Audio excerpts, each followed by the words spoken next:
I think what we're going to do, and I talked to the mayor's office earlier, we're going to break this up into two presentations so that we spend time on each one of those. The other part of this is that, and I was going to say it at the end, but I'll take an opportunity to say it up front. This is we're going to need to set a regular time frame and update tempo for the council and the public as we go forward. So it's one of the things I wanted to get some feedback from you all this afternoon, and that starts really today. Much like we do with the airport, in the sense that there are a lot of things happening at the airport, not just the terminal development plan, but we bring those together in a quarterly fashion to the council, if not sooner. Remember, for some council members, we did it more often early on in that project, and I do anticipate us needing to have a regular executive session conversation to be able to discuss matters of negotiation when we get to that point later on in the year. But I suspect that council will want to have some of that conversation early on, quickly. So those are a couple of things that you should consider as we go through the work plan of these issues. And we're going to start with the downtown district first. Thank you. So good afternoon, Mayor and council members. So as Eric said, I'm going to kind of walk through our proposed work plan for calendar year 2026. Ben, is your mic on? I think so. There you go. All right, good afternoon, Mayor and council members. So with the presentation today, we're going to walk through our proposed work plan for 2026 calendar year. This work plan really builds upon the work that's been done before. It takes into consideration some of the phasing that we've talked about before. The district's got a number of very large projects in there. We've talked about the fact that we've got to really phase those over time in order to be able to implement that. So that is built into this work plan. It takes into consideration our non-binding term sheet on the arena project, which sets the framework for how we proceed with that project, and again, builds on the work that we've done before. So let me talk a little bit about what's in the work plan and then what's not in the work plan when we talk about the district. So our work effort's going to focus on the expansion of the convention center, and I'm going to go into these in more detail on subsequent slides. We're going to talk about the arena project, the Alamo Dome. This is the phased one where we've talked about previously. This is a focus on what does the dome need in terms of operational capital so it can continue to function and operate. The larger potential renovation, reimagination of the dome, we've pushed that out into around a 10-year time frame, so around 2035. We're going to talk a little bit about infrastructure improvements for the district, mixed-use development, connectivity. So we've talked about in the past, how do we create more connectivity between the Alamo Dome and the eastern side of IH-37 with the park on the western side. So we'll go into a little bit more detail on that. What is not in the work plan is, and you see on the right there, the Convention Center Hotel. We've talked about before that we'd kind of push that out into kind of the second phase. That's more challenged because the site we were looking at is the current site of a chill water plant. I'll give you a little bit of an update on that today, but we had already kind of pushed that out. That is not in the near-term planning for us, and I'll go into a little bit more discussion on that. The other one is the event venue listed there. So today we own the Wood Courthouse. Great opportunity to renovate that, turn that into an event venue, potentially a live music venue. It is not in the work plan, given some of the other work that we need to do on the things I just went over. We are looking maybe towards the end of the calendar year to start to look at what do we do with that. So we might try to incorporate that towards the end of the calendar year. So I'm going to kind of jump into some of the specific things that we're going to be doing. Some of these are going to happen pretty quickly. These first two I'm going to go over are actually on the agenda for your consideration tomorrow. So we're going to begin with the acquisition of the federal property. We call them the Federal Building West properties. They're noted there on the map on the right. So we're talking about the office building just to the east of the Wood Courthouse, along with its parking lot. And then there are two parking lots just south on across the street on Cesar Chavez. that would be part of this acquisition. It is 3 parcels totaling about 5.7 acres. This item that you're going to see tomorrow is a little bit different. We typically come to you and say, hey, we want to buy real estate. We've already done the whole process. We've negotiated it, and we're bringing it to you for consideration. This is an offer to the GSA to acquire this property. The GSA is going through a disposition process for this property. As a public entity, they can do a negotiated sale directly with us. So last year, they put out a notice on that process. We were the only ones that responded to that notice, indicating we were interested in potentially buying this property. Under that statute and the way that works, we would have to acquire it for fair market value. And so we have been in discussions with GSA since that timeframe. We are proposing an offer of $30 million. That is based on an appraisal that we did on the property in conjunction with GSA, along with closing costs up to $120,000. That would be the offer that we would submit. They've asked us to submit the offer by January 26th. This is a property that they're interested in moving. Initially, they wanted us to do it by the end of last calendar year, last December.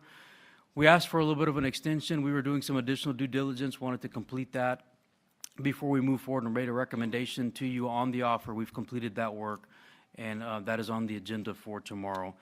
This site's important because it's a site of future guaranteed mixed-use development that would support the arena project financing. So again, the timeline there on the bottom is it'll be on the agenda. It is on the agenda for your consideration tomorrow as an individual item. It's part of one of that item. I'll get to the second piece here in a second. The timeline would be if you approve this tomorrow, we would submit the offer to GSA along with the earnest money deposit under the offer of 10% of the acquisition price, which is $3 million. GSA has really 120 days to review that offer, to accept it or reject it. And then we would expect closing to take about 30 to 60 days if they were to accept the offer. That timeline's all subject to change. Again, those are kind of the outside dates, I would say, in terms of what they've got, what they're going to review. It could go quicker than that once we submit the offer. So the second part of the item that you've got before you tomorrow for your consideration is a contribution from the Spurs. So under the term sheet that was approved last summer, the Spurs agreed to provide a contribution of $30 million to help the city acquire this property. That item will accept that $30 million contribution. They've also agreed to cover the closing costs of up to $120,000. So that is part of the item tomorrow. Under this agreement and the offer, the city gets fee simple title to the property, subject to a contingency deed. The contingency deed really comes into play more in the event we can't get a deal done on the arena project. So I'm going to start with if the project moves forward, it commences, it's financed, meaning the county's got its money, the Spurs have their money, we have our money, it's commencing. The contingency deed goes away, we retain fee simple title to the property. In the event, for whatever reason, we can't get a project done and we can't move forward, and the Spurs declare that, or we declare that, and we just can't move forward with the project, at that point, the city has the option, not the obligation, but the option to reimburse the Spurs the $30 million that they have provided for the acquisition, along with their carrying costs on the loan that they would take out on that funding. We would look at actual carrying costs. If we do that, then we retain fee simple title to the property. If we choose not to do that and not to reimburse them, that's where the contingency deed comes into play. It would transfer title from the city over to the Spurs, and they would now have fee simple title to that property. Again, the timeline there on the bottom, again, this item is on the agenda. They would be providing us the funding for the earnest money deposit as well before January 26th, so that when we make the offer, we'll be sending that to the GSA. And then we think, again, that closing at the latest, I mean, I really think it probably will happen sooner if they accept the offer, would be in that June to July timeframe. And at that point, that's when the Spurs would provide the remaining balance due of roughly $27 million plus the closing costs. Talking next about connectivity and specifically the U.S. Department of Transportation Planning Grant.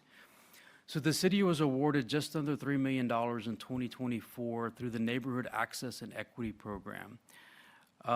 It was really to look at community-based solutions for how we create connectivity between, again, that east side property on the Alamo Dome, those parking lots, back over to the west side and the park.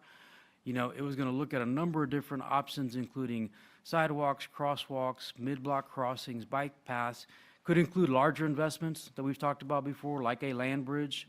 This could have been the precursor to that. If we get additional federal funding in the future to fund that, that was something we were looking at. Underpasses or pedestrian bridges. Early 2025, the grant became a little less certain. We were unsure as to whether we were actually going to get this grant funding. So that status was in question for a while in terms of whether we were going to be able to, excuse me, receive that. So while we had gone through an RFP process, completed the procurement process in early 2025, we held that because we were unsure as to whether we were going to get this grant funding. We have been able to determine that we are going to receive this grant. We have until the end of this calendar year, December 31st, to spend it. We have the procurement pending, which is a little bit stale. I mean, it's been about a year since we completed that process.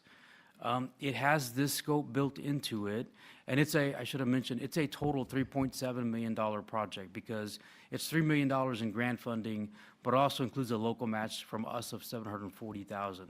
So one option is we could continue to move forward with that. It has a community engagement piece built into it as well, in terms of engaging the community on these solutions and what we would be looking at. So that is one option. Another option is, given the fact that that was completed about a year ago, is we could cancel that, go out quickly, reissue something, get your additional feedback on the scope. As long as it complies with the grant, we just got to make sure we get it done, turned around, and spent by December 31st. So that is an option. That's one of the things we'd like your feedback on today as part of this briefing. But again, that key takeaway is we don't see a lot of flex probably on the deadline to spend the money by December 31st. The next two items I'll cover were actually presented to the audit committee yesterday in terms of the procurement process. Appreciate the discussion yesterday at the audit committee. Chairwoman Villagran, committee members White and Mesa Gonzalez. I appreciate the feedback and the input that we got yesterday in the process. But the two items that we presented, the first one was a district study. We want to issue an RFP to engage a consultant to look at a couple of things in the district. One is cost of services for the district. And specifically what we're talking about there primarily is traffic, fire EMS, security, and district maintenance. So if we think about what's there today, and then you layer in what we're proposing to build, and if this all moves forward and we now have an arena there, the Wood Courthouse turns into a live music venue, you've got the convention center, the Alamo Dome, the district, the park.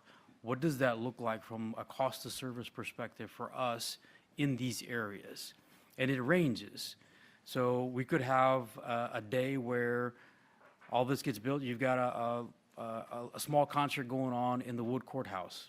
It's 5,000 attendees and maybe a few people in the park. That's one end of the spectrum. We could be on the other end of the spectrum where you've got something going on at the Wood Courthouse and that live music venue. We've got a NBA game going on in the arena. We've got a big concert going on in the Dome, and we've got a large convention at the convention center, and there's a lot of people in the park. So what does that look like? So as we think about that, we want to look at a scalable model. We want to look at the methodology in terms of, in that case, if there's multiple events going on, how do we allocate some of those costs back to the venues? And that'll be part of the kind of the problem solving we need to do in terms of how we allocate those costs. So that's an important piece of this study. So we want to bring somebody in to work on that, and they would be working with, our departments in those areas, Public Works, Fire, Police. We would engage all of them as we kind of think about what does this look like and how do we support the district. The other thing it will do is it will focus on getting a little more granular in terms of general fund revenues, and I'm talking about specifically things that aren't pledged to the repayment of bonds. So we've done a lot of forecasting and modeling of things like our hotel occupancy tax, the project finance zone revenues, which are state hotel associated revenues. We've done forecasts around those. Some of this got touched on a little bit in the economic impact analysis, but we want to look at things like, for example, the sales tax within the general fund. As we get a more definitive development path on mixed use, what does that look like, long-term projection, and then look at potentially other general fund revenues that aren't pledged to the repayment of bonds and get forecasts on those. The third area is we want to look at new revenue opportunities. And given, again, this concentration of potential people within the district and the park, what does that open up in terms of new revenue options? As we've talked to others, we want to learn from what other districts have done, what they've been able to implement. But also, some of what we heard informally was things like something as simple as like pop-up marketing. If you're going to have that many people in the park, some folks have said, people will come to you and say, hey, I want to launch this, or I want to launch this device. I want to do pop-up marketing. So there's some opportunity there to maybe create new revenue opportunities, and we want to explore that more. The timeline's there on the bottom. We plan to release that RFP this Friday. Hopefully be back to council with a recommendation on a consultant by April 16th. And then we think the work will take about 6 to 12 weeks, and with findings and draft findings and a report probably in the June, July timeframe. I should have said on the front end that, it says preliminary schedule on all these. This is our best estimate in terms of trying to get these things done. Obviously, we'll be informed as we get responses from consultants and we talk about the scope of work, so this could get adjusted on that. Also, we'll acknowledge the April timeframe for coming back on the consultant, probably slightly aggressive, but we want to target that to try to get this done because this is some work that's going to be important as we move forward with the district. The next item is Executive Program Manager. This would be an RFQ, a request for qualifications. This is really to engage a consultant that is going to help us coordinate and manage activities within the district as it relates to the venue projects, infrastructure, mixed-use development, EPMs, Executive Program Managers or EPMs, common to have on large projects. For example, the last time we expanded the convention center, we had an EPM on board as well just for that singular project. We've got an EPM in place out at the airport as we're working on the terminal development program. This one's a little bit different in the sense that it's not going to be a project, it is projects. So they're going to oversee the district and help us sequence, coordinate, collaborate, make sure that everything is moving on schedule and helping us identify gaps and solve issues when they come up. Excuse me, the initial cost we put here is $10 million. It's kind of the initial phase of it, much like we did with the airport. You get them on board, we're going to task it, we're going to lay out the work, the scope, and then we will update that and come back to you with that update and adjust that at that point in time. It is funded primarily from the projects themselves. So you see the project budgets, and what we mean is when it gets to the point where we're doing work on the convention center that can become part of that convention center project budget, that's where it gets charged to. There may be a little bit of work on the front end that is what we'll call non-capitalizable. We can't include it in the cost of the project that we would then fund out of our hotel occupancy tax redemption and capital fund. The schedule there is similar to the one that you saw on the prior slide.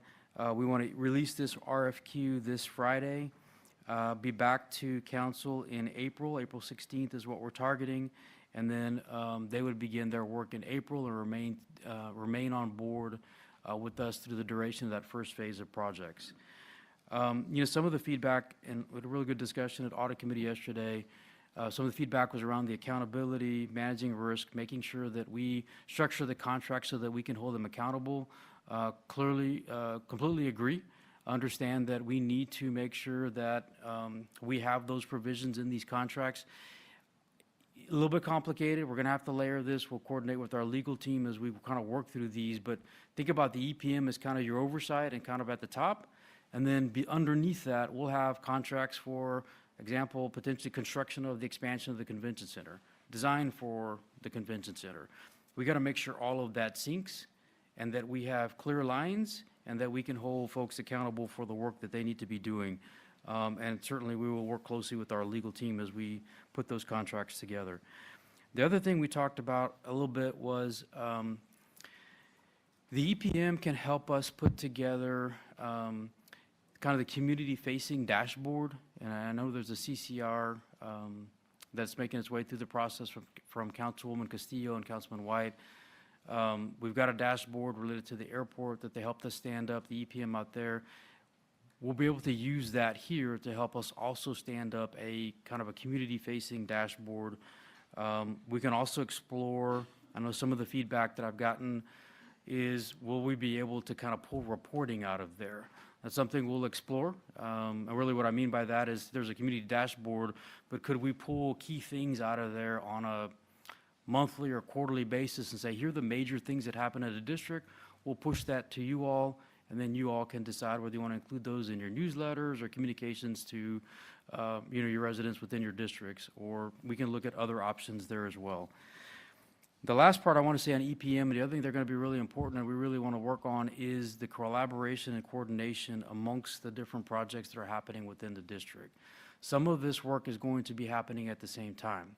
We want to make sure that we're collaborating and coordinating and finding ways to save dollars, not creating issues where we're actually competing for the same supplies, materials, labor, and actually driving up costs. And really what we're talking about is the arena and the convention center. Both of those are going at the same time.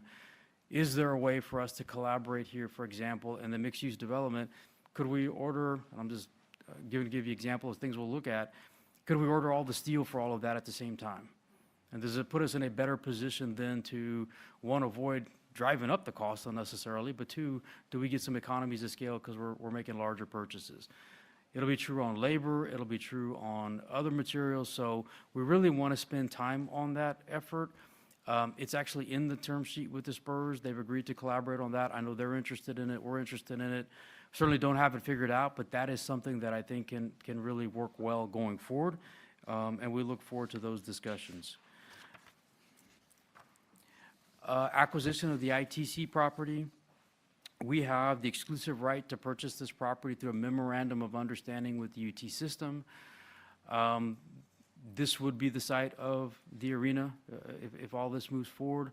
The initial estimated purchase price that this hasn't been updated, this is from before, is still $60 million. We talked about funding it from the Midtown TERS. Could explore other options as we begin negotiations with UTSA. We expect to do that in early 2026. The MOU does outline a process by which, they get an appraisal, we get an appraisal of the property, and it talks about how we work our way through that. But really, we just need to commence negotiations. We've not had any recent conversations with them about the acquisition of this property, so we need to re-engage on this effort. I put by December 31st on the acquisition of the property. Hopefully, it happens sooner than that, but giving us some time to work through that this calendar year.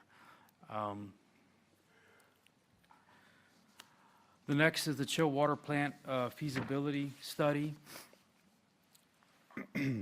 SAWS is leading the effort on this study, looking at a number of different options. It includes let me back up. So one of the things we need to accomplish here is with a NBA arena, with an expanded convention center, with mixed-use development, there's opportunity for additional chilled water capacity or load on this system.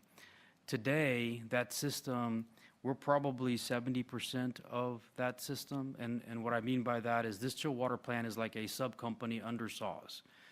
The people that use the chill water, the customers that use the chill water system are the ones that pay for it.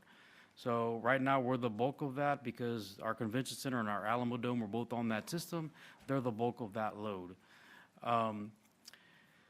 With the addition of those others, we need to add additional capacity. We also talked about relocating the plant that is on Market Street right across the front door of our convention center.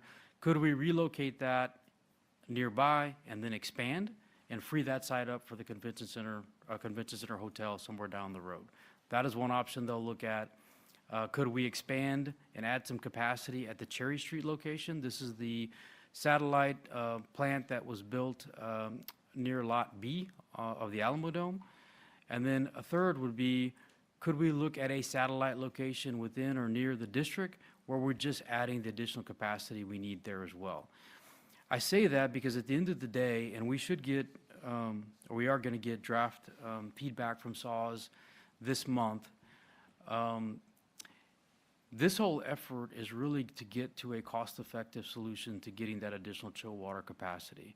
I know that this was coming up a lot last fall, in particular the relocation option and expansion. We'll see what that looks like. But again, at the end of the day, if it doesn't make sense, we're not going to recommend we do it. We want the system to pay for as much, meaning the customers that are on it to pay for as much of it as we can. If that option isn't feasible and doesn't work, I mean, that's why it's a feasibility study. Sometimes it works, sometimes it doesn't. If it comes back and that's just too costly an option at this point, then we wouldn't look at that. And we'd start to explore those other options. As we look at those options, it may lead to other solutions, other options that we can look at. It could be even more decentralized. But part of saying that is we're going to need more time to work through that. That's why you see on the timeline, we'll start to get some draft analysis this month. We're going to continue to look at that, work with SAWS on options to problem solve for how do we potentially come up with additional capacity in the district cooling system to support an arena, the mixed-use development, and expanded convention center. And how do we do that in a cost-effective way? So there's more work to be obviously done there. Parking feasibility study, we'd like to move forward and engage a consultant to do a study looking at both vehicular and pedestrian traffic scenarios. There's been a little bit of work done on this already, but I think we want to get more specific on parking here. We want to look at both the city's existing facilities and lots, but also look at some of the existing private parking. I think we want to look at, again, how VIA's plans have evolved and how we leverage that in terms of moving people in and out of downtown, not maybe the district, but maybe it's a broader conversation around downtown. Transportation network companies, I didn't list autonomous vehicles. Does that change anything? Part of, and it'll tie into the infrastructure conversation that we had before, and part of what I'll go over in a second. Some of the infrastructure that was included in the $220 to $250 million estimate we gave you before was part of a parking garage. So if in fact we're going to move forward with a parking garage, if that's part of the solution, then this consultant will help us figure out how much of that garage can that garage pay for, meaning the revenues it generate, how much of that garage can be paid for through that operation. And then if there is a gap, then that is something that we would talk about in terms of potential bond program or something else. We think it makes sense to look at all of those things from a broader perspective. I mean, ideally, I don't know if we can accomplish this, but ideally, I think if we could figure out a way also to, and we'll explore this, is there a way to make parking availability, not just our stuff, not just our lots and our garages, but some of the private garages and private lots, can we make that availability or that status available on a platform that everybody can see? So if someone's going to come downtown, you look at this platform, it doesn't matter if it's our garage or somebody else's, you start to see they're full, there's availability, what does that look like? So we're going to explore that as part of this process as well. We're going to develop an RFP, get back to audit committee by the February meeting to talk about the pre-solicitation piece of it.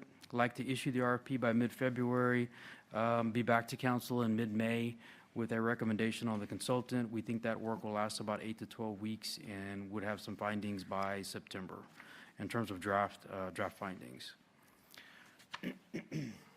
The next item is the negotiation of definitive agreements. We've talked about the fact that while we have a term sheet in place that lays the framework out, there's a lot of work, a lot of documents, a lot of agreements that need to be negotiated and put together. We just listed some of them here, and obviously the parties would include us, the Spurs, their developer, the county, could include others, but we just gave you a sampling of them here. bond indentures and other financing documents, community benefits agreement, development agreement, design and construction agreements, economic development agreement, and a guarantee agreement. Those are just a few. There'll be many more. Also wanted to note that, you know, the form of these agreements and how we come forward will kind of evolve through negotiations, whether they're standalone agreements, whether some are combined.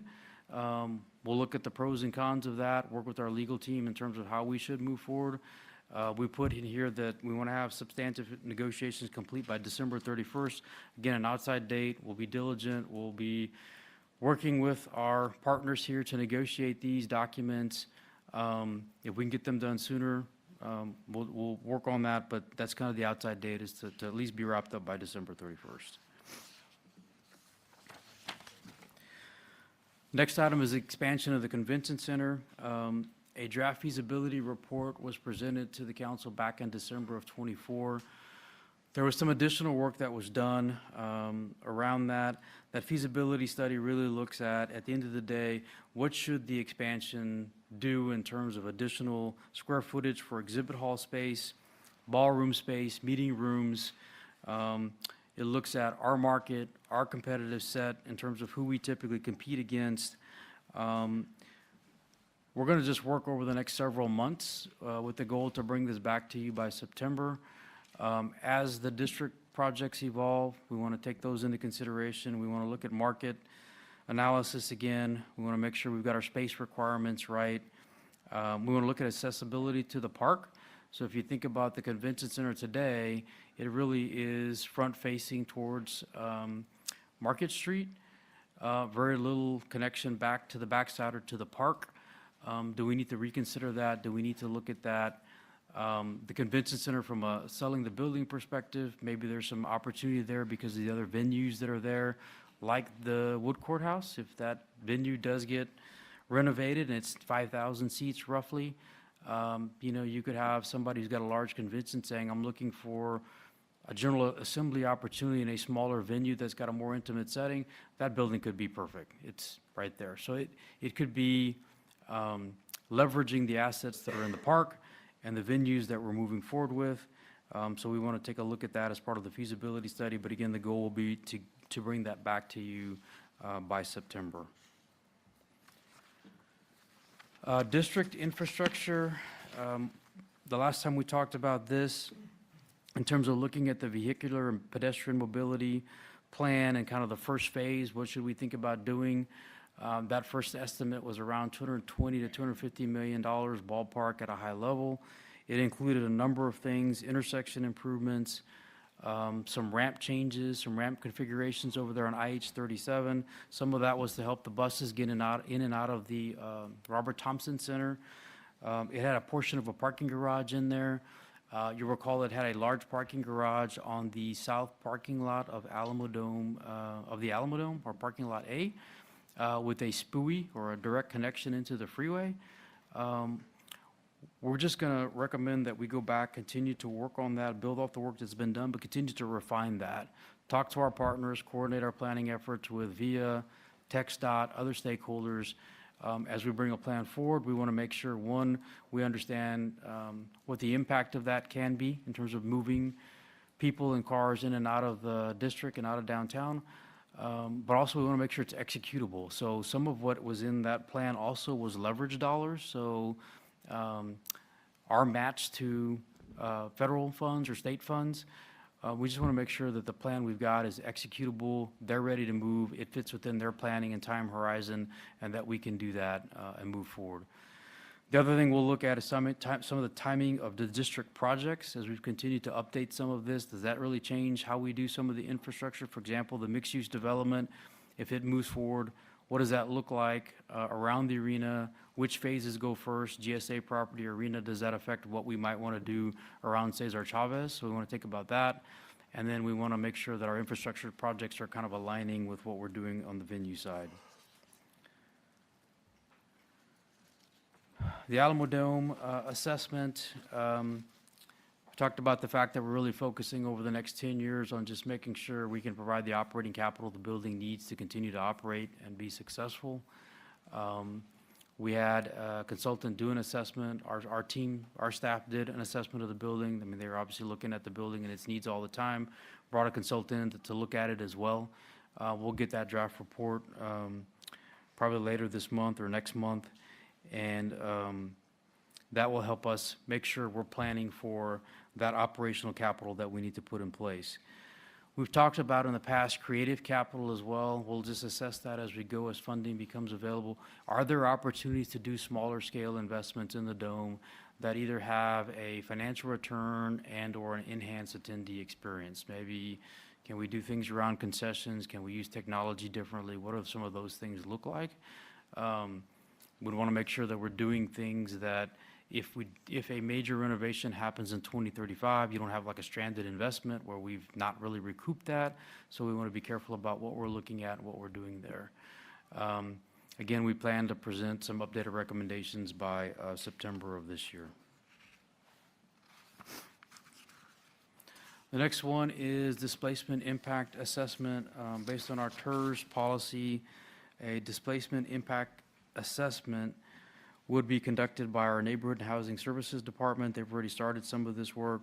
While there's no direct displacement from the district projects, it's really to assess the impact to the surrounding neighborhoods. They've got a scorecard that they go through and that they work through. So as we get more information about the development that's going to be occurring in the district, we'll share that with them. I don't know that it'll change the outcome of the scorecard, but we'll get them the most recent information. We think that can be completed in the spring timeframe. The next is just the last one here is on financial planning. So as we continue to do all the work that I just went over, all of that feeds into and runs in parallel with all the financial modeling that we do. Revenue projections will continue to be updated based on actuals coming in. We'll continue to update our trend analysis, looking at what we're doing, how things are moving.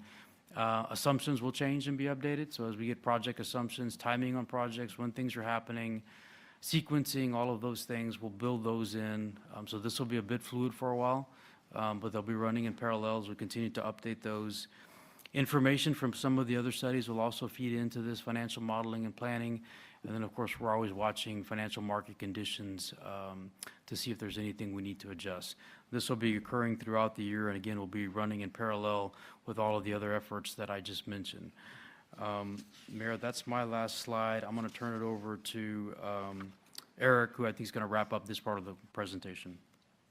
Thanks, Ben. So just 3 points I wanted to make in terms of feedback. Number one, the convention center aspect that Ben described, the district infrastructure, the Alamo Dome, and the SAWS chilled water, all of which we are expecting reports soon, especially on the dome and the chilled water. But part of the feedback maybe for this afternoon from you all, because as we laid out the timeline, we're kind of looking outward and whether or not you all, because there was some conversation last year about those elements and scheduling a conversation with you all on those issues, particularly as we see what the alternatives are to be the most cost efficient. I mean, what Ben said nicely is that something that costs way too much money and doesn't make sense on the chilled water, we're not going to do, right? But SAWS is going to have to as the owner of the utility, is going to have to figure out how to make sure they've got the expanded capability to be able to service that development. And that's just a natural part of it. But I think some of those 4 things for your consideration may require some early conversation. The district infrastructure is the same way, right? We had that presentation at the beginning of last summer. There was conversation at the end of last summer. I think this council weighing in on kind of those concepts. I'll use an example the mayor said last year about the parking garage. Does it need to be a garage? I mean, what happens to retail, commercial? Is there a housing element? So before we do way too much work for 2026, having a conversation about that. The second point that I wanted to make was that in addition to kind of setting the tempo for regular update with this body, I'd like to get some feedback and thoughts on how we engage the community. We have a couple of opportunities. I mean, this is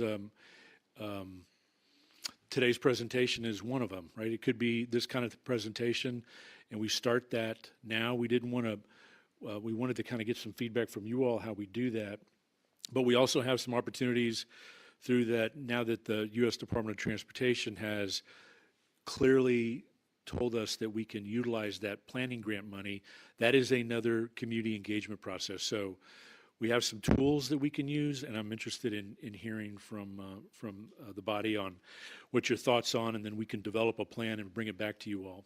And then lastly, just downtown in a broad sense, you know, as part of the conversation around the district last year, and I suspect going forward, there are a multitude of other of downtown related issues that are part of this conversation, and others that aren't, that maybe should. We have ongoing priorities. You know this certainly around housing, infrastructure, downtown parks. We have a Riverwalk master plan that we brought to B session last year that is kicking off, or that is kicked off. We have transportation and parking issues and priorities. We have VIA investing in a green and silver line that runs through this area, and I'm suggesting that we ensure, you know, from a good standpoint of the core of the city is important, that those are coordinated in an aligned way. It allows us to take into consideration all elements and all partners. Bexar County has indicated their desire to move and do more in terms of housing as it related to the conversations they had with SAISD. We have Opportunity Home, which is a major provider of housing as well. And so in an aligned way, how are we ensuring that all of that is taken into consideration? And you know, Councilwoman Corr and I were talking about it, and with several other council members. Downtown is not Houston Commerce and Market. Downtown is the CRAG, the original CRAG area of the city. It is, Councilwoman Castillo asked me about the PFZ 3-mile radius. It's exactly that area. It is the jail on Frio to North New Braunfels, from 35 to Highway 90, that kind of that core area. And beyond that, how are we ensuring alignment with our own plans, you all's priorities, and other public entities' investments? I'll make a suggestion here that, you know, if that is something that is of interest of the council to better understand and develop priorities at y'all's level, that the staff work with D1, D2, D5, and D3, all of which kind of have a part of that larger area I described. Inventory what we're doing, what we're going to do, what others are doing or intending on doing, and coming back to the full council and laying out an approach for you all to decide, you know, what is that larger downtown conversation? Because ultimately, that may be helpful as it relates to future conversations around the bond program and the housing bond. It could help inform around infrastructure as it relates to priorities. Next week, we're going to give you the update on the debt management plan and the bond process. What is a municipal bond process? And let the body weigh in, because ultimately, and several of you have said this before, that while the core is important, we have a large city that has a lot of need, and there's going to have to be a balance at some point, and so that's something for your consideration also. If that's something you want to do, then we need to organize and be prepared to come back and have that larger conversation with all of you. Thanks, Mayor. In signing in, please sign in for item 2, since we started with that one first. Let me say, I know we got these slides at 7 p.m. on Monday, so I know some of my colleagues may have other questions as a result of the actual presentation here, and may have not had as much time with the material as they would have liked. This is an important conversation as we look, some of this information, for example, in looking at the baseball stadium information, we didn't have the basketball term sheet, right? So now we have the opportunity to look at these things in the aggregate. I think it's also important that we consider potential asks. Not only do we have new information, part of that new information is a new economic environment, right? One of the things we'll get at the end of this month is an initial readout on the tabletop, which helps us think through some of these major economic considerations that are, one, driving up costs in our community, but also as when we implement the one big beautiful bill, these major cuts that are going to come down on the most vulnerable, and how we're going to think about major investments like this, but also closing the $142 million budget gap that we have in FY27, and ensuring that we are caring for our citizens as best able. I think we all recognize this is a generational investment, but also a wonderful opportunity, not only for the 4 districts that Eric described, but for the entire city, right? Downtown can be much more of a strategic economic engine than it currently is, and now is our opportunity to shape that.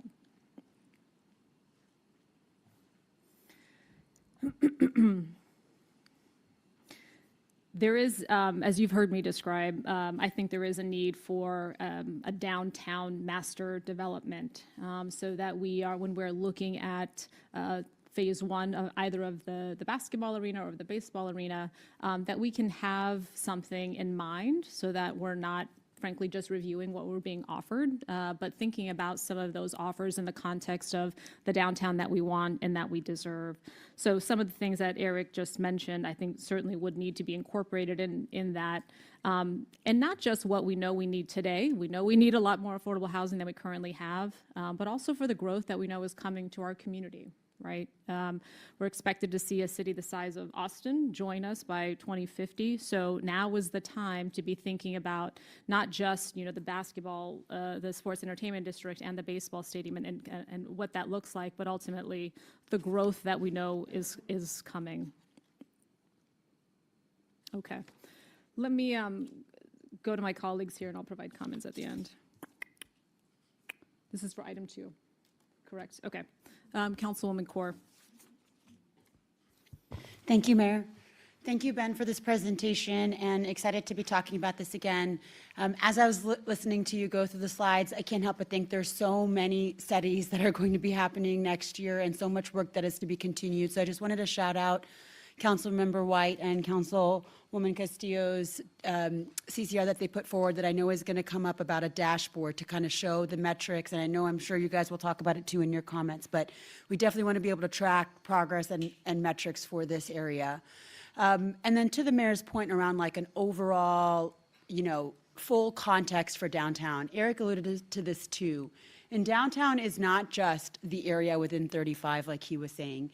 And if we look at the broader CRAG, if you ask someone from the east side, they'll say Sunset Station is downtown, right? People say the Pearl is downtown. Lone Star, which is going to be hopefully developed soon with affordable housing, is downtown. So I think it's important for us to think about some of these studies that we're doing in that vein as well, and make sure that the analysis that we're talking about includes all of those areas.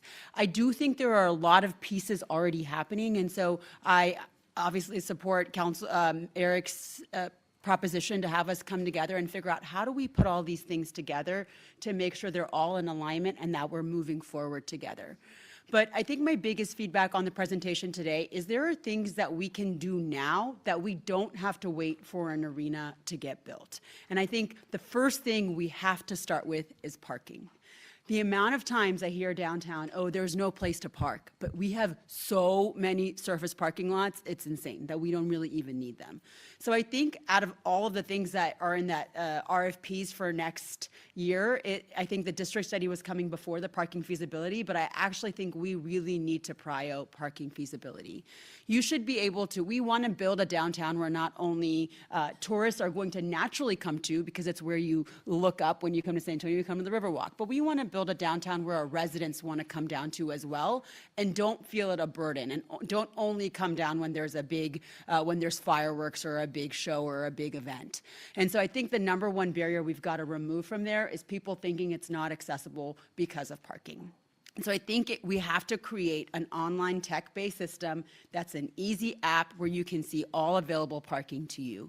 But at least we start with city parking lots, because we have a bunch of city parking that people can access. So if you know you want to come to Hemisphere, I can park literally across the street, and that parking is reasonable. And knowing that you can pay for that, show your little, and park in the parking lot without getting a ticket ahead of time, I think would make people's access to Hemisphere a lot easier.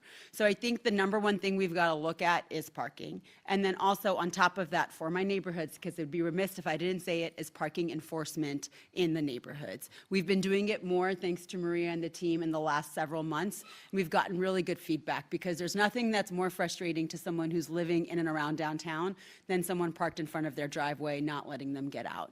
And so we have to make sure we continue that enforcement as well, but we don't need to wait 3 or 4 years to actually put that parking app to use. We don't have to wait till a new arena comes down to pre-book parking. So I would love for us to have an operational app by the end of next year that allows you to pre-book, and maybe even gives you monthly specials or reductions or things like that. And then eventually, we've talked about this prior, but instead of just doing free Tuesdays downtown, if you income qualify, you could expand that program as well. The second thing I wanted to reiterate is transportation. So Via Green Line is happening, and it might be stuck up in some bus stop design right now, which we're working through, but we are moving forward. And so we need to figure out how to start ensuring that TOD, which Kat and her team put so much effort into over the last several years, moves forward, because that is an integral part to ensuring people can easily access downtown. So I think continuing to support the conversation around TOD is really important. And also the second part around transportation is micromobility. We've talked about this several times, I've mentioned it, but micromobility is huge for ensuring that folks can park a little bit further and get to the space that they need to by running more routes. So I think our Transportation Advisory Board needs to really take that up in the spring to figure out what are the actual routes that we want to implement so that people can see it and access it and move from one place to the other without having to rely on car transportation. As far as the SAWS chilled water plant, I am glad we are coming up with other alternatives. I quite frankly do not think it is a good idea for us to grow that, and I look forward to seeing what the study says, but I'm hoping that the satellite solution is what comes about, because I just don't think that that is the right energy or time or money where we should be spending there, and is not going to get us the bang for the buck that we're looking for. And then as far as infrastructure goes, I also think this conversation needs to grow to thinking about not just district infrastructure, because if we just look at district infrastructure, we're forgetting how do people get to the district. And so there is, and I know some of my friends were telling me, oh, please, no more construction in downtown, we're over it. I get it. We're all a little bit scarred, but we're on a better track, and we still just can't say we're not going to redo any more of our streets and figure out any more ways to do shared use bike lanes. I'm excited to see what the Market Street bike lane comes up with, but we have to look at infrastructure more broadly, so not just the district infrastructure. So I would like us to rename that just into larger downtown area or CRAG infrastructure, so we know how people are getting in and out to make it all seem a little bit more smoothly and connected. And then on top of that, also making sure, and this actually goes back to my transportation point, is even right now, we have to get really good at getting people in and out when we have events.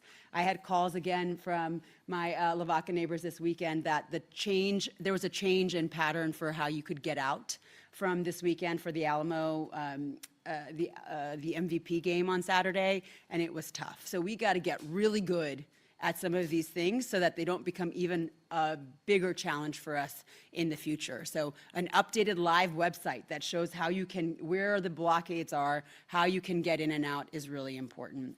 And then the last thing that I wanted to talk about was affordable housing. And this, I think, is a larger conversation that I'd like to continue. And Eric mentioned it a little bit, but our housing bond, I think, was one of the most incredible pieces of the bond that we had last time. And it's almost completely used. And on top of the housing bond, we have a lot of other different sources of creating housing.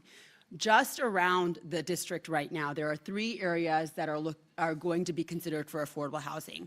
The Housing Trust just passed a Good Homes conversion of a hotel to workforce housing just north of the Alamo. I was talking with Opportunity Homes, who's doing redoing Victoria Commons, the lofts at Victoria Commons, and are building that for an average of 60% AMI, which is workforce housing. And then there is a plot of land on Hemisphere that was previously allocated for affordable housing that has not been yet developed. And there is an opportunity to continue the conversation to do that. So I think what we have in front of us is an opportunity to map out all of the housing that exists in our downtown area and measure to see where is actually affordability that residents and folks that are working downtown can access. The Housing Trust did an analysis of folks' affordability and what levels they could be accessible at, and they found that a lot of the service employees that are working downtown actually would be eligible from 50 to 80% AMI levels, depending upon which restaurant and what their tips and wages looked like. So the service community downtown, if they wanted to stay, would be eligible at those 60% AMI house units. And so I think we have to continue to figure out how is it that we double down on that investment and, most importantly, through either this dashboard or another way, communicate all of the components of what's working and what's not. You know, housing is definitely, we always have a priority for affordable because it's what we want to most heavily incentivize. But at some point, we need to have different levels of incentives at all scales of housing. It's how we got so much downtown. But there is still a lot of space that could be developed. There's still a lot of more eyes downtown that we could have by just bringing residents down. So I wanted to make sure I said that. And I'll just conclude by saying, when we do the district analysis, I see that the Convention Center Hotel is still on there. And I don't know if it's already going to be included in that, but I think we need to take a look at whether or not that needs to be included in this first phase of work, if we need a new Convention Center Hotel, just because we already hear from some of our hoteliers that we have enough beds, and we need to make sure we're filling those beds before building a new one. So if there is some component of that, I think we should make sure we include that. That's it for now. Thanks, Mayor. Councilman Galvan. Thank you, Mayor. Thank you to the team for putting this presentation together, presenting today. Couple quick things I wanted to just ask about. On the definitive document slide, I think slide 11, I wanted to ask Eric, I know overall the whole presentation has a lot of follow-ups in September, little things in between there for RFQ or RFP consultation with the council. When would we get into some of the more detailed pieces here, or would City Council have any oversight on these or conversation on these pieces? Because I have some questions on development agreement, on community benefits agreement. Are there specific times that we're looking at for the council to discuss those pieces? Your question is about timing of those, when the council, Would give feedback on any of those pieces? and you want to talk about that? Because there's a process. The preliminary schedule is when we're anticipating being done. So some of those issues, for example, some of those agreements, we would want the district study in our hand Right. before we get too far. Yeah. Before we even start, to be honest with you. So some of these will develop over time. This probably lends itself to what I said earlier about those executive sessions and keeping you up to speed on some of the negotiation points and getting feedback from you all. But those could happen as soon as, what are your thoughts, Ben? So, Councilman, we have not begun negotiation of any of these definitive Right. agreements yet. I mean, we plan to commence that soon. As Eric said, depending on which document or agreement you're talking about, some we're going to move at a different pace than others. Some we're going to need other information like that district study. But I would anticipate, I don't know, mid-spring, Okay. probably in that timeframe. As Eric said, I think that this process, I think some of the updates will be an executive session, sorry, as we talk about kind of where we're at, where things are headed, some of the things that we're negotiating. I think those are part of those updates. And we won't start on any of these agreements until we've done that. Okay. And I guess that's the big question I have, because what I don't want to have happen is that we come back in September and say, now we can talk about how we want to include small businesses within these agreements, or now we can talk about how we can include local hiring, or whatever it is, right, for each of these components. And there's too strict of a timeline between September and December to actually approve it, right, or get the actual preliminary, or the negotiations completed. So just trying to identify in my own head a little bit about when can we make sure that we're giving all those questions out, that feedback out. As an exec, that's great. Otherwise, I also like to see ways that for community engagement to also be a part of that, right? If communities looking for specific focuses on ground leasing, I don't know, maybe there's people out there who want to talk about that, that they have the opportunity to do so without it being after negotiations already set. Okay, so I'm keeping in my head early spring or spring-ish, and it depends on each one. March timeframe is kind of what I would target for that. Got it. Okay, thank you. I'm going to kind of mirror a lot of what Councilor Core mentioned about the kind of downtown overview. I think, what I heard from a lot of my residents when we had these kind of conversations back in July of last year about what this district could look like, the questions were not always solely about the stadiums themselves or about how they would all function, but more so how do we get there? How do we make sure that it's enjoyable for everybody? How do we make sure that they're working for everybody in some form, whether it's with housing or workforce or small business, et cetera?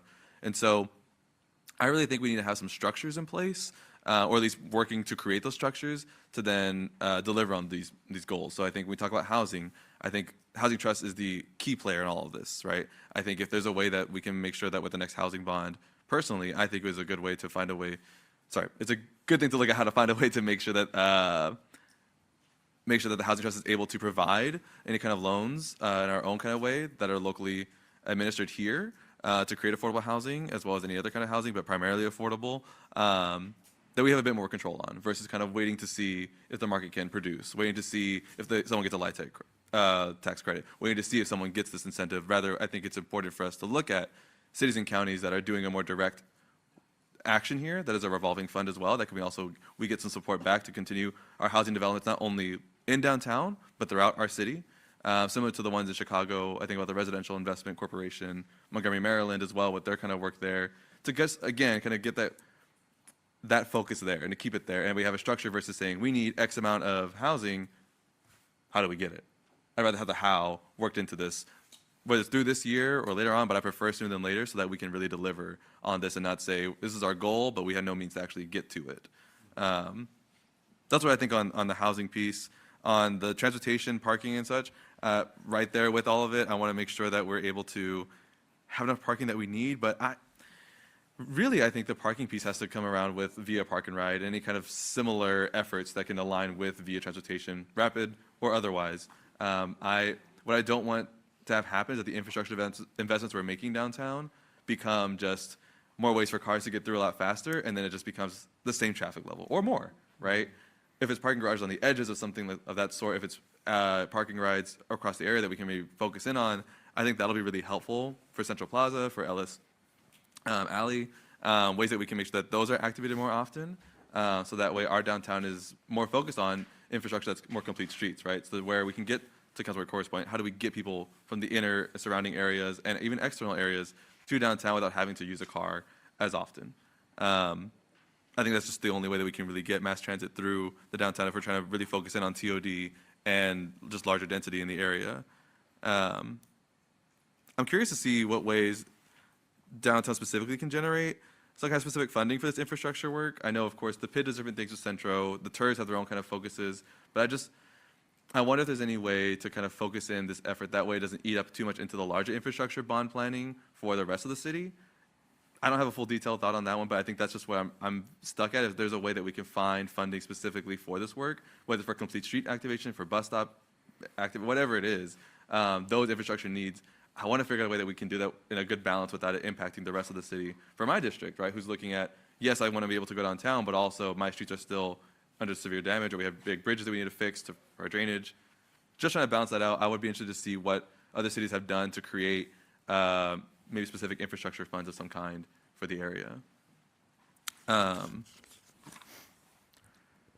think overall too, I really appreciate, of course, I'm trying to remember the exact name, executive program manager for the district component. But I also think I really would like to see a way that when I think about downtown and the kind of different developments going on, even when I talk with residents, people ask about the Riverwalk, right? That's OHP. We talk about Market Square, that's CCDO. We talk about the different funding mechanisms, Midtown, Hemisphere, et cetera, are all different TERs that are all doing different kind of planning while coordinating. Still are different entities that can always have a bit, I don't know if they have trouble, but just I would like to see them a bit more coordinated. So it's just a lot of different entities here that are overseeing this work. And while I appreciate the EPM focusing on the district, I'd be interested to see what ways that we can kind of have, rather than, well, a larger kind of downtown department or focus that is just strictly kind of focused on this kind of entire vision and administering that vision with the structures in place for housing, with the structures in place for transportation and parking, with the structures in place for parks. All those things I think have to come together, or else we're going to be, I think, stepping on each other's toes when it comes to Hemisphere's master planning or it comes to VIA's master planning, that it just doesn't seem to fully flow the way we need to. That's just, I think, a good way to kind of focus this effort on inner city / downtown development, whether it's with the private development arms, but mostly the public parts. How can we make sure that we're delivering on this, especially as we go into, I think, building neighborhoods downtown, whether it's with trying to find ways to get grocery stores more downtown, trying to find ways to get pharmacies and healthcare access. At some point, I think there has to be some kind of lead there versus hoping that something just comes in. So, I mean, those are just some of the big things for me is that, again, I think the structures are really going to need to be in place. I would like to see if we can do it internally, whether it's with our planning department or other relevant departments. Those are just some of the big things I think are crucial there. Same thing for small business inclusion too, and even workforce development. I think finding ways that we create some kind of policies within these development agreements or within ground leases or within any kind of other actions that we oversee to ensure that there's capital funds for brick and mortar spaces, especially for rehabbing historic buildings, any kind of focus on affordable leasing space and co-leasing space, street pricing conversations, and even making sure that there's not union busting activities within some of the things that we're funding. So all those things, I think need some kind of central location of some form to really just coordinate between all these other pieces. Now I'll pause there. Thank you very much. Thank you, Mayor. Yeah, Mayor, go ahead. one issue I was just going to respond to the councilman on your first point around housing. You're absolutely right. I mean, we did not know what was going to occur with the housing bond when we started that, when the last council started that. And we've learned a lot from it. And I think you described this, but in my head, it's also like the last pre-solicitation that we had here, where the mayor and Councilwoman Core were talking about how are we judging these things. And the mayor's point was, and I think it's at that time was, why are we incentivizing somebody who's 3 blocks off, or I don't remember what it was, off the VIA line? We know what we can achieve with that housing bond. So we should set different rules or parameters for if you're on the VIA line, then great.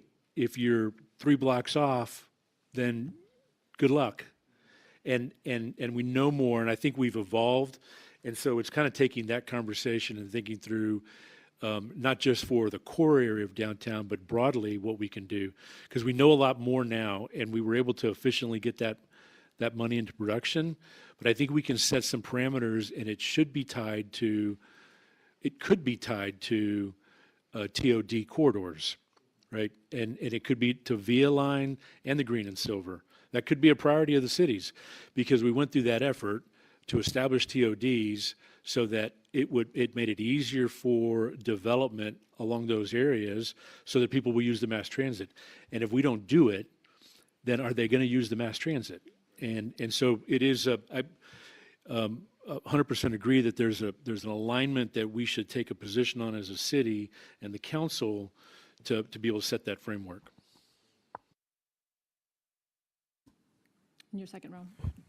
Can I follow up with Do you that? have a follow-up? Go ahead. Just go really ahead. quick, I just wanted to also fully agree on that. One quick note I want to make on it is that what I want to make sure too is that, again, that structure piece that I keep mentioning is just because what I don't want to see with housing, particularly for downtown and inner city and this kind of whole focus here, if we're trying to deliver affordable housing, I don't want to happen is the same thing we're happening here, where our housing bond, and again, it was our first one, so we figure out these things as we work, but I don't want to see is that the housing bond dollars run out and we go, well, nothing can happen, but we still have everything else going on. I'd rather find a way to keep that fund moving forward throughout this entire work over the next 10 plus years, but also for the entire city. Related to that, Andy, in case it helps anybody with either this presentation or the next, considering both term sheets are non-binding, can you provide an explanation, definition for non-binding? That would be helpful for this discussion. Thank you. Yes, Mayor. The term sheets are non-binding. What that means is that while it sets a framework for further discussions and envisions coming to definitive agreements, it means that if the parties don't accomplish, in other words, if what is envisioned isn't accomplished, there's not going to be any lawsuits stemming from that.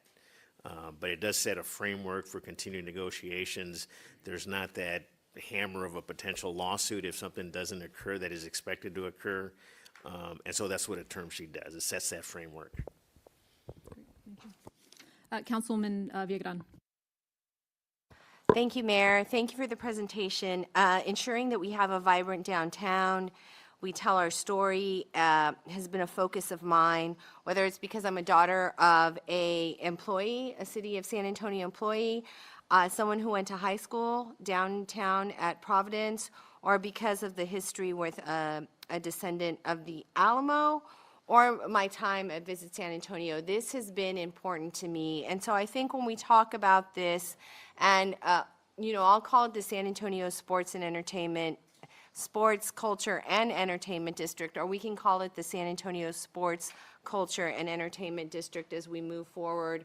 If we are looking at that there are going to be other sports, culture, and entertainment districts within the city of San Antonio. And I believe that there will, as I look at the Frost Bank Center that sits at the east, and I look at the quality facilities we have to the north. So I'm glad that we have this presentation, and we are having kind of this kind of layout as we come here. I want to start with the first slide, District 2. Again, I think I'm in agreement with Dr. Kaur is that we need to look at the current hotel space and how we're filling it before we even begin putting a new hotel in the phase. In terms of the reimagining with the Alamo Dome, I think it's important that we start that conversation with the public early on, because that term reimagine we tried with the Alamo, and that was very, that gave some people some heartburn. Not me, but my previous council, the previous person that sat on this seat. Excited about the land bridge. I do think in terms of the event venue that is the Woods Center, we do need a true cost in terms of what that's going to look at sustainability-wise. So this, again, I just want to reiterate is the story, and I want to address the specific questions. This is the layout of the framework of how we're going to move forward. My top priorities, again, I'm going to state them once more, is the arena, the land bridge, and the expansion on what you've given to the map. The other thing that we discussed is the traffic, and I do believe there are things that we can do now.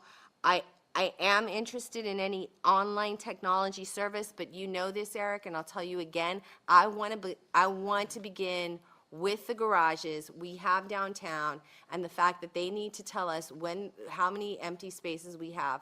Because if I go into that convention center garage across the street from the Hyatt one more time, and I see it empty when I know it's a night that it can be filled, you're gonna keep hearing from me about that. Because I was like, we could fill this. I was like, why isn't this filled? Why don't we advertise that is? So that is, I think we need to look at the dollars we could possibly be losing if we do not upgrade that, and we find some sort of solution as we move forward. The other thing I want to take into as we talk traffic-wise is that we talk about walkability. and we keep that aspect as a priority whenever traffic or garages we talk, is we understand that we are still known for our walkability and the fact that people can get to their hotel and on a good weather day, walk to the convention center or even the Alamo Dome. So I think we need to take that in there into consideration. The other, in terms of, I do agree with the input for the time frame and the tempo, and I'm very excited about that. However, we have got projects in different districts around the city, and I do not want this to become the only show we discuss in B sessions and executive sessions.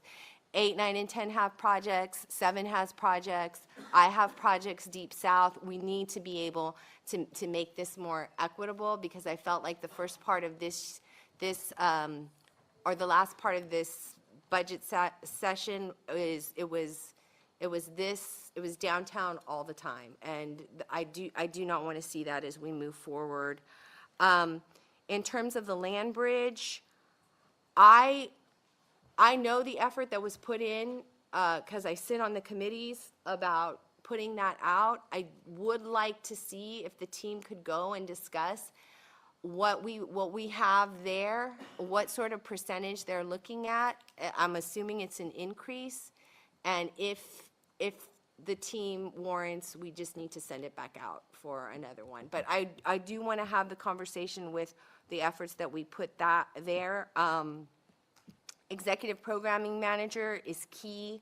I appreciate that timeline. The feasibility study, key, appreciate that timeline. On slide number 8, I would like to see that. If we can bring that up. I'm going to say right now, I need this timeline moved up. This is going to take me too long. If I have the program manager and we have the feasibility study, I believe this can be moved up. And I think we need to do that. Slide number 9, I'm in agreement with Councilman Kaur. We are the biggest consumers right now. So, and I don't see a hotel coming, so I think we need to, that is something that isn't going to be necessary for a while. And then on slide number 10, again, I'm going to re-stress the parking feasibility, and I think the technology is out there, and we need to look at that. When we talk about this project, and we know downtown is a citywide when it comes to bond, and we do this, and I appreciate the efforts to put it on the calendar for B sessions and executive sessions. I think the one thing I want to make clear and share with my colleagues is that at any point in time, as your role as a council member, is you can speak with your liaison, or you can request a meeting with Ben or Eric to discuss the negotiations. I am fully confident in the last 4 years that I've sat on this dais, and in the last 20-odd years I've been paying attention to the meetings, is that this team is fully equipped in going into negotiations. But we do need to express our priorities as we go into these negotiations clearly and concisely, whether that is what we do with small business and what we do with housing and what we expect to affordability. But I think who we express those opinions to, of course, is through our what we've been doing and how we prioritize. And people will know, I want whatever comes downtown, it needs to take into consideration seniors, because that's been my priority for the last year, those living with disabilities.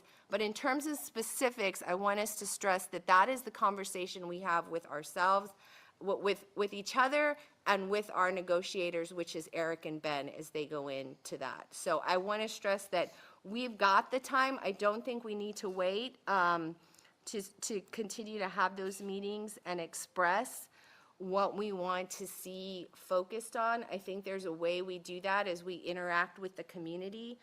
But I don't want it to be all-consuming where it is meeting after meeting, B session after B session where we're expressing this. So I want to make it clear right now that my priorities are the land bridge, the expansion, and the arena. And then I think from that, where we move forward and where we have the term sheets, and I think both term sheets are fine frameworks that we have. I think anything from this point forward, any people watching understand that we as a council have expressed it through our votes over the last 4 years. I would say, I would even go back to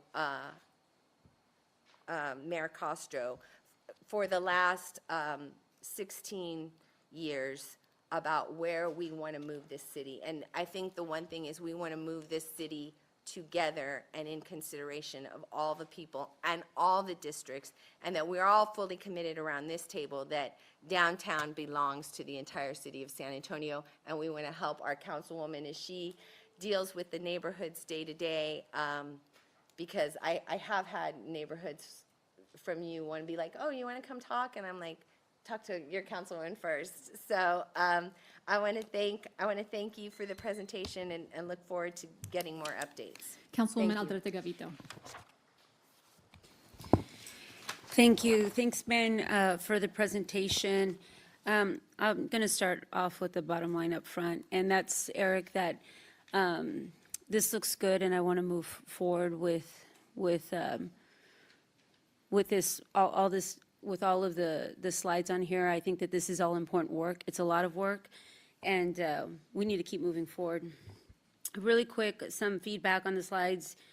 The EPM, Ben, I like what you said. I mean, the PMP in me is going crazy because I'm like, there's going to be a lot to track. But I do think it's important work to see how we can find cost savings with all of with everything that's going on. I did have a question. Who in the city, or what department or what person would the EPM kind of report to?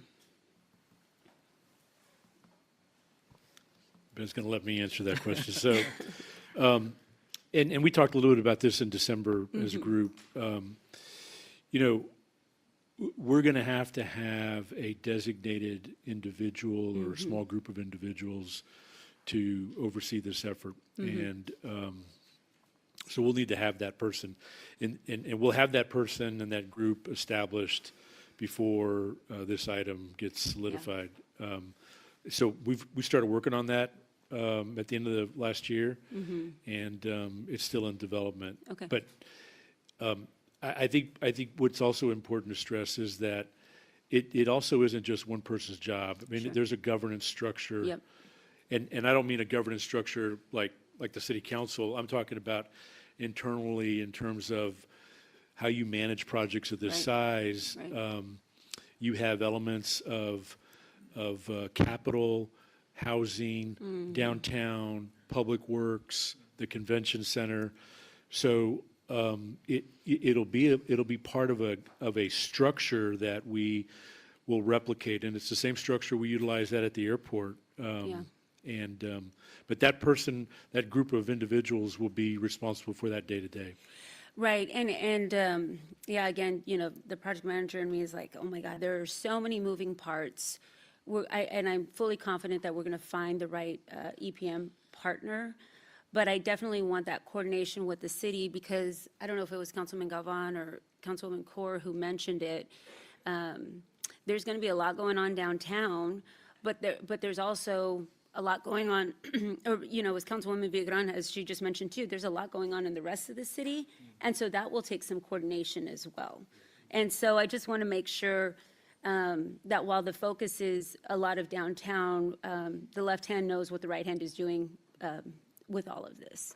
Yeah. So I look forward to hearing more about that, because, and that is going to be, that person or team is going to have to be in lockstep with us as well from the city side. So that we, I hate to say this line, but, you know, that we have our throat to choke, but, you know, the person in charge. The parking feasibility study, I know that we've heard a lot on this from Councilman Galvan and Councilwoman Core. You know, I kind of cringe that it's called parking feasibility study, because I do think that we need to be finding other ways other than parking to get people downtown, you know, through multimodal transportation. Obviously, the Green Line and VIA is a critical partner, but when and even Councilwoman Villagrán mentioned walkability, when all of us are walking in downtown city blocks, walking past a block with a parking garage, it's just such a waste of space to me. You know, I mean, we could be utilizing and activating those blocks in 10 times more effective ways. True, we need to have it easy for our residents to access downtown, but I do think that this is also a good time for us to look at other ways we move people downtown other than being so reliant on cars. I get it that it's Texas. I get it that we are reliant on our cars, but we should use this as an opportunity to think differently about moving people in and around downtown. And to me, encouraging parking and cars, we could do better. I'll just leave it there. Eric, you asked about how to engage in the community. You know, I think coming to, you know, I was thinking even attending like one of our coffees with the councilwoman. I know that a lot of our residents, District 7 residents, are extremely, they're excited about this. They saw the vote. They're excited about this and they want to know more. Obviously, if there's district-wide town halls that we need to have, we're always welcome to do that in District 7. I also wanted to give kudos to Councilwoman Castillo and Councilman White on that dashboard CCR. I think that is, that's exciting.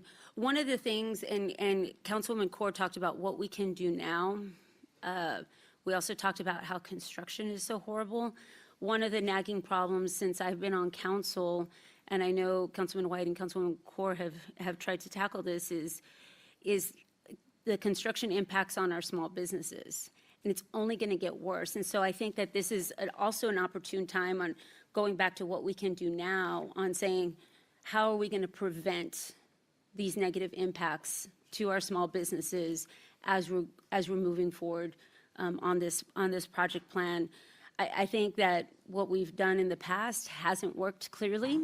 So now is the time to think differently. And I feel that our small businesses would appreciate it. I don't have a solution right now, but I do think it's worth us talking through, learning from the mistakes in recent past, and seeing how we do things differently. And finally, you know, Andy, I'm glad you mentioned the definition of non-binding. I think what's important is that while there is no legal implications, it shows our intent. And, you know, parties came together to make a deal, the Spurs, the county, the city, and we took that deal to the voters. And so I think it's incumbent on us to honor that to each other, to the parties involved, and to the residents of San Antonio. Thank you. If I could, Councilwoman, to add on that, yes, while there's no, as you point out, while there's no legal risk, if we don't follow the term sheet, there's reputational, opportunity risk, other risk associated with that as well. Absolutely, thanks. Councilwoman Spears. Mayor, may I make just one comment Sure. on the parking feasibility study? I want to go back to that. So when we talked about that, it wasn't, our intention isn't really to just focus on the parking as the solution, but part of the solution. So we want to go back and look at, you know, our existing lots, our existing assets, surface lots, private lots, everything that already exists, to your point, and can we, through a platform technology, can we better utilize that? And do we need to build additional parking? And if so, how much? But maybe the answer is we don't need additional parking. Maybe it's the other solution. So that's kind of what we want to step back and take a look at too. That was part of that initial estimate that we gave you last year on the infrastructure. It had some parking in there. And so that's part of what we're going to go retest, relook at. But all those things you mentioned, we want to look at. The things Councilman Core mentioned, we kind of want to look at that broad perspective to see how it fits in, maybe as part of the answer, but is not the answer. Thank you, Mayor. Thank you, Ben. That was a good presentation. I'm excited to move forward on all of this engagement as well. And I want to echo what you were saying, Eric, about the community engagement. I do want to engage my community and my constituents as much as possible. And I completely agree with Councilwoman Viagran about making sure we don't hyper-focus on this only and make sure we're looking at all the district needs as we enter into the bond. I would ask, visually, it would help me if we could integrate flowcharts and actual timelines, because there's so many pieces here. That would help me to see in a snapshot what we're looking at doing here and the fluidity of it. I do have a couple of questions about, are any of these studies ready to go, like start tomorrow? Or the assessments, rather? That's probably quicker, right? No, I think the ones that I covered today, most are in the procurement stage. So there's a couple that will get released this Friday.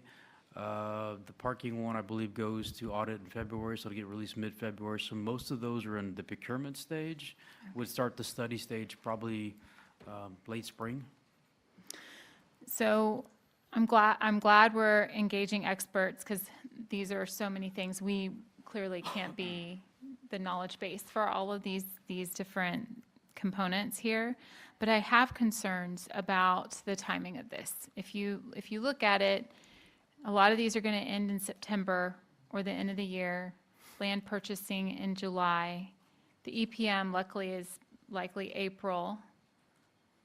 And we got budget and we got bond all hitting us at the same time. And we are not, that'll stretch our capabilities individually and as a body to really hone in and give all of these things the attention they deserve. So we've got to somehow, I don't know what the answer is here, because that just seems insurmountable to look at all that kind of information and do it well. So I'm just looking at the timeline, and it seems, and to that point, if we need to delay anything, what are we going to do? What's our contingency plan, our fluidity, our ability to be flexible as things come up? Because we're going to see a lot of crossover, and I hope we capitalize on that. And I'm assuming the EPM will be the one to make sure we are capitalizing on those crossover opportunities that we'll have. But I am concerned about being able to really look at this, and I think that's my responsibility for my district and in the body as a whole. So I can't have things arriving to me with a 24-hour window. My team won't have time to look. And I know we're all going to be concerned about our budget and the bonds. So I would also just like to add, I would like to see us continue to engage Centro and Visit SA as we go along, because they're already in place and can help us out a lot. Let's see. I want to applaud the audit committee too for adding the accountability component for the EPM. I think incentivizing the EPM is an effective way, definitely a carrot, not the stick. So I'm glad they're doing that. Oh, also the chambers, Councilwoman Alderete Vito, I think that might be a good way to engage small business too, if we make sure we're engaging them as well as we go through. This just starts to sound like a lot of engagement. I hope everyone feels as overwhelmed as I'm feeling about this, like big picture. And I just really think we have a duty to execute this well. I believe we can, completely feel like we can. These are things that I'm seeing as we're going through this. Let me see if there is anything else. Well, how are we paying for these studies? And then also, where is this $740,000 coming from for the planning grant match? So the grant match, when we accepted the grant, we used our HOT Redemption and Capital Fund as a match to that. The district study is coming out of that same fund. Okay. The parking feasibility, we're recommending taking out of the Parking Enterprise Fund. What am I missing? The EPM, the Executive Program Managers, I mentioned the bulk of those costs will get charged back to the individual projects, kind of like a capital admin charge. So as you're If they're working on a convention center work effort, that gets charged there. If it's infrastructure, it gets charged there. What else am I missing? Alamo, so I see. So then Alamo Dome, we go back to Alamo Dome. Yeah, No there's no gen- general fund, no general there's no fund. general fund dollars we're using Okay, here. okay, that's going to be important in my district. And the other one was the Alamo Dome assessment. So we funded that one last year, also out of the Hot Redemption Fund. Okay, good, because that is going to be their first question. And so then, I guess maybe I do want to ask this a little more directly. What, if we start running behind or feel we need more time, can we develop or look at our contingency plan, or do you already have one?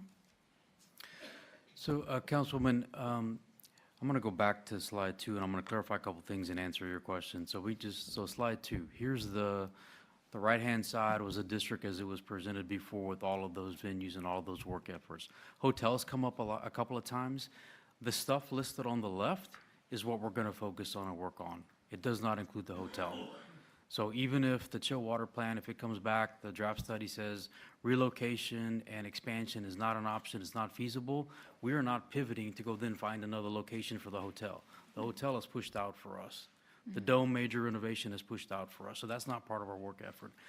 The rest of that is somewhat fluid, a little bit, but I couldn't tell you today if we get behind, we're gonna drop X or Y. I think it's just gonna be a discussion we're gonna have to have at that point in time. You know, our goal is to keep these on track and to keep them moving. You know, they're a little bit integrated and connected, so we're just gonna have to like work through that if we get to that point. Our goal is to stay on track. Okay, that's fair. Me too. I want to stay on track too. But yeah, no, okay, that's good. All right, thank you so much. Councilman White. Thank you, Mayor. First of all, I want to congratulate Eric and his team. I mean, this is a long time coming, right? We've been at this now for a year and a half or more. Would be remiss if I didn't recognize Lori Houston as well, who played such an integral role in putting this all together. Judge Sakai and his folks over at the county. And then, of course, Mayor Nirenberg, who was involved in this planning process as well over the last couple of years. It's an exciting moment that we're here. And now that we are here, we have to make sure that this is done right. And I think at the very outset, we need to understand and remember why it is that we're doing this in the first place. Yes, this, I think, is going to be a great thing for the folks that live here in San Antonio that are able to and desire to travel down to this district. Everything that it offers, I mean, these are going to be great amenities for the people of San Antonio to enjoy. But that's not the only reason we're doing this. And I was happy to hear the mayor mention earlier what an economic engine, what an economic driver this could be for our city if it's done properly. And to me, really, that's the number one reason to take on such a massive project like this.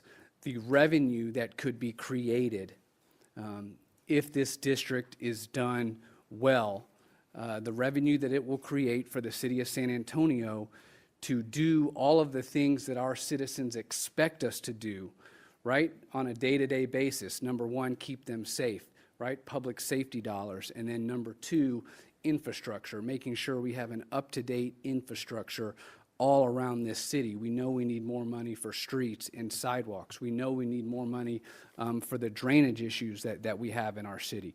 If this project is done properly, we can generate revenue that will help us do all of these things for our citizens. And the number one question that I got during those 2 to 3 months before that vote in November was, Mark, what is in this for me? I'm not going to go downtown a lot to this district. What is in it for me? And the answer to that question is the revenue that we create for this city can then be used for those issues that I just mentioned that affect everybody in this city, affect their day-to-day life, and that's why we have to get this right. The terms of the deal really have been agreed to, and I want to reiterate what my council colleague Aldrete Gavito mentioned just a few minutes ago. There was a long process where the city, the county, and the Spurs, talked about this deal. We went back and forth. We had a number of meetings about it here, and eventually we arrived at a term sheet that was voted on and approved by this council, and that the county and the Spurs, agreed to as well in terms of the new arena. People are relying on that term sheet. They were good faith negotiations. And we then, most importantly, presented the terms of the deal to the people of San Antonio and said, take a look, review it, and then go and vote in November as to whether or not you want this thing to move forward. And I might have said San Antonio, but I meant to the people of Bexar County. And we posted the terms of the deal on the city's website. All of us held multiple town hall meetings in our district and walked through the terms of the agreement with our citizens. And then everybody went to the polls and voted, and it passed. And so Andy's done a great job of laying out, what these term sheets really mean from a legal perspective. But as we move forward as a city, we do not want to be looked at. We do not want to have business partners in our community, businesses outside of the city, around the state and the country, look at our city and say, well, you can't really take their word for granted. You can't get into a deal with them because you never know whether or not they're going to change their mind or attempt to retrade the deal. That would be extremely bad business for the city. And so, again, I'm pleased. I congratulate this council for working through it, for approving the term sheet. I'm happy that we're here today. And now it's about the attorneys, I think, filling in the details and the specifics in these contracts so that we get it on paper, everybody signs on the dotted line, and we can move forward.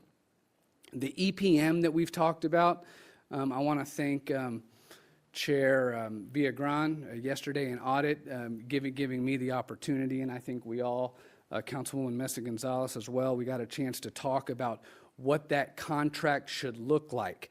And I told the story yesterday, and I'll mention it briefly again today. I had an opportunity to talk with a program manager who wants to be involved in this project, and he was telling me about what they do and how they get paid. And I stopped him and I said, well, I understand that's how you get paid, most of the time, but is it possible that we can build in, carrots and sticks to this agreement? Because the most important thing we're looking at here is we got to have this project finish on time and on budget.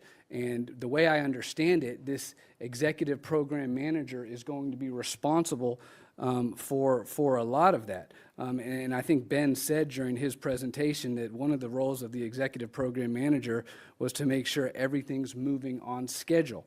Well, we shouldn't just hand over a bunch of money to this EPM and say, go do the job.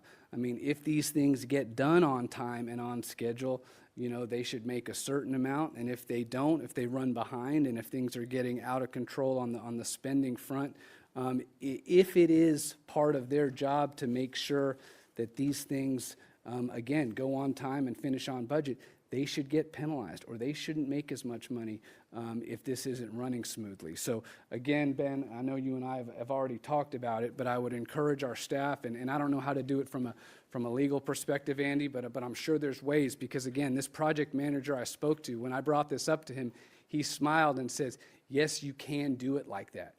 So it is possible to build these things into a contract with the EPM, and I certainly would like to see that. Other than that, I'm supportive of the project. A lot of great work has been done by our city staff. I'm looking forward to seeing this move forward. I won't reiterate a bunch of the points that my colleagues have made, other than to say we do need this dashboard. an accountability dashboard so that the citizens of San Antonio can see who's getting hired, how many jobs are being created, when these projects are going to start, who's going to be doing the projects. We certainly need that. I don't know that we need a bunch of B sessions. I agree with Councilwoman Villagran. We're having one now. Maybe we can have one again in the early fall to let us know where we are. I do think it's incumbent upon us as council members to go into our districts, talk to our citizens about what's happening, and of course, we can always set up those one-on-one meetings with Ben and staff to get updates as well. That's those are really my thoughts. Again, I'm excited. We have to make sure that this project works for every citizen in San Antonio. It's got to be done in a fiscally responsible manner, and it's got to be done in a way that it gives the most opportunity for our citizens to enjoy what's going to go on downtown. Thanks, Mayor. Councilwoman Mesa Gonzalez. Thank you, Mayor. Thank you, Mayor. Thank you for the presentation. I guess I'll start with, let's see, on the inventory, I think you brought this up earlier, Eric, for the district projects for slide 2. I think just to what Councilman Sukor said earlier, when we talk about hotels over the break, we saw that the JW, I think it was a JW, right, is going to acquire some land with IBC. I think IBC Bank is going to form a partnership with JW. So just kind of, is that part of the inventory that you're talking about of what's already coming downtown versus No. what we're trying to No, it do? wasn't, but it could be part, because there are some things that are happening that we don't have any involvement in. Right, So we right. could compile that as well. Okay. And then those bullet points of district projects, that's essentially what that EPM is overseeing, right? This slide 2? Is Yes, that this would be the everything work that they would, yes, this is the work that they would oversee. Okay. On the acquisition of the federal property, does the city have any liability on the earnest money if the deal falls through? No, so the Spurs are actually providing that earnest money deposit to us as part of that $30 million contribution. So we'll get that mid-next week. Okay. And then use that, if you all approve that offer tomorrow with that item, then we would get that earnest money dollars from the Spurs next week. We would then use that to make the earnest money deposit with the offer. Okay. And is there a deed restriction that keeps the federal building historic? Is there a deed restriction that requires that? Yes, there are some Okay. restrictive covenants on the building. The building must remain the facade, the first floor lobby, and then there's some spaces in the building that also are protected. And there is also a covenant on a piece of art that is outside the building. It's in the front part of the building, kind of in the plaza, closer to Cesar Chavez. There's a small art piece there. There's a covenant on that as well. Okay, thank you. As, for slide 6 on the district study, the cost of services for the proposed district, the projection of related general fund revenues, is that through the life of the project, those projections? Yeah, so what we'd like to do is get something like a 30, 40-year projection on Okay. those revenues, much like we did on our hotel occupancy taxes, on our project finance zone state revenues. I mean, at some point, those consultants, when they're looking at it, it becomes more, what do you think a linear growth, compound annual growth rate looks like as you get further out? But the front end is really that important work. What's the basis for that? How much is it Right. going to change based on the district? That's kind of what we're looking for. Okay, and the new revenue opportunities, do we have kind of an idea of what that looks like? Or is that really the job of the consultant? Is there, does I mean, we anybody have a at the few city ideas have based on the a? conversations we've had with some Yeah. folks, but we really want them to help us identify those, look at what other districts have done, come to us with ideas, look at what we're doing, the venues we have, help us be creative, thoughtful about what we could do. And what districts are similar to what we're doing in other I mean, cities? there's a number of them. You could look at Deer Park in Atlanta. Milwaukee. You could look at Oh, the Atlanta one. Okay. There's a number of districts that pretty successful in terms of generating a lot of people attending them, a lot of development. So we just kind of want to look at those and kind of understand what those opportunities might look like. But we also want them to look at what we're doing, and then does anything come out of that conversation? Okay. And as far as the executive program manager, like for the airport, who do they report to? Jesus or Jeff, or who did? They report to Tim O'Cronley and Jesus out there. Okay. Do they ever come in front of council? Yeah, they're always They do? here. Okay. They don't necessarily make the presentation, but they're here as part of the overall project. And then, I don't know, I think you asked this, but who would the EPM report to for this? It would report to that individual that That I'll you're appoint. appointing, And that okay. individual will report to me. Okay. As far as the chilled water plant, how much revenue is collected, or how much revenue does SAWS collect? I'm gonna have to go back and look, Councilman. I can't remember off the top of my head, and I don't want to guess too far off. Okay. And is it completely necessary? What was that? No worries. So Thought that was like a SAWS thing. Essentially, we're trying to increase the amount of revenue, correct? Is that the purpose of that study? no, the Is- study is really, well, first it started with, let's try to, what does it look like, and is it feasible to relocate the plant that's across the street from the Convention Center on Market Street, the original plant that was built in '68? Can we relocate that one to a location nearby and expand it so that we can get additional cooling capacity for the expanded convention center, for the arena, for some of the mixed-use development? I think early indications are that's probably not going to be feasible in terms of something that we're going to be able to do. And remember, that site was one we were targeting for the convention center hotel. Another reason we've kind of pushed that off. But as we look at other options and we work with SAWS on that, what does it look like are we able to expand the plant over on Cherry Street, over there on on Lot B? Is that an option? Is the infrastructure there to support that? If not, can we look at a satellite location within or nearby the district? Does that then allow us, we're trying to create that additional cooling capacity within the system to serve those buildings. That's a more efficient way to deliver cooling of those facilities, like our expanded convention center. That's what we would want to do there. The other option is you get even more satellite. There even could be smaller components. I mean, there's other ways to do it. That's what we need to continue to work on. But the goal is really just how do we come up with that additional cooling capacity in a cost-effective way? Can we do that? Okay. And just to clarify, when Ben says that we need to do that, the "we" is the city and SAWS, because SAWS is responsible for that utility and that facility. We are their customers, along with others in that area. So as new customers come up, right, that want to tie in, there's a cost to the expansion that is borne by that expansion. And so whether it is the Cherry Street or satellite capacity, that's something that we're going to be working on with SAWS to make sure that they can provide. Okay. And this is something, it's necessary for our SAWS to own this. I think that'd be probably the preferred option. Otherwise, we're all building on our own, and then we're maintaining our own. For example, And then, collecting our own. well, like for the convention center, we'd have to, I think what you're asking is like on the convention center expansion, to cool that part of the building, could we build chillers and do that ourselves for that piece? Probably could, but then we're maintaining, we're in that business now. I think SAWS has the team and the expertise to run the district cooling plant. That's why I think and we've long talked to them about, long before we had district conversations, how do we expand this? Right. Because we're like 70% of the load here.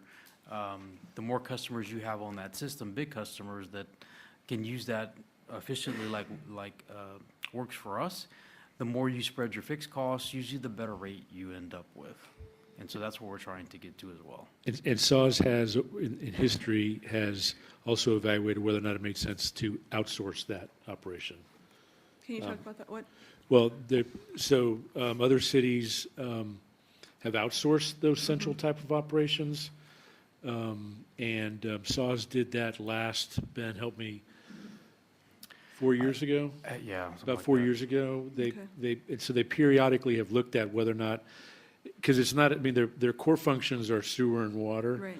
And so there are other cities that have outsourced that. There are companies that will operate it, they'll expand it, they'll To go chase market down it. additional they'll modernize it, they'll maintain it, they'll go chase down the customers. And so, and I know that was a process that they went through over at SAWS about 4 years ago, last time. Okay. And what was that? The conclusion was? That they needed to, the board decided that, based on the results, that they needed to make, that they wanted, that they should maintain it, grow it, and still run it. Okay.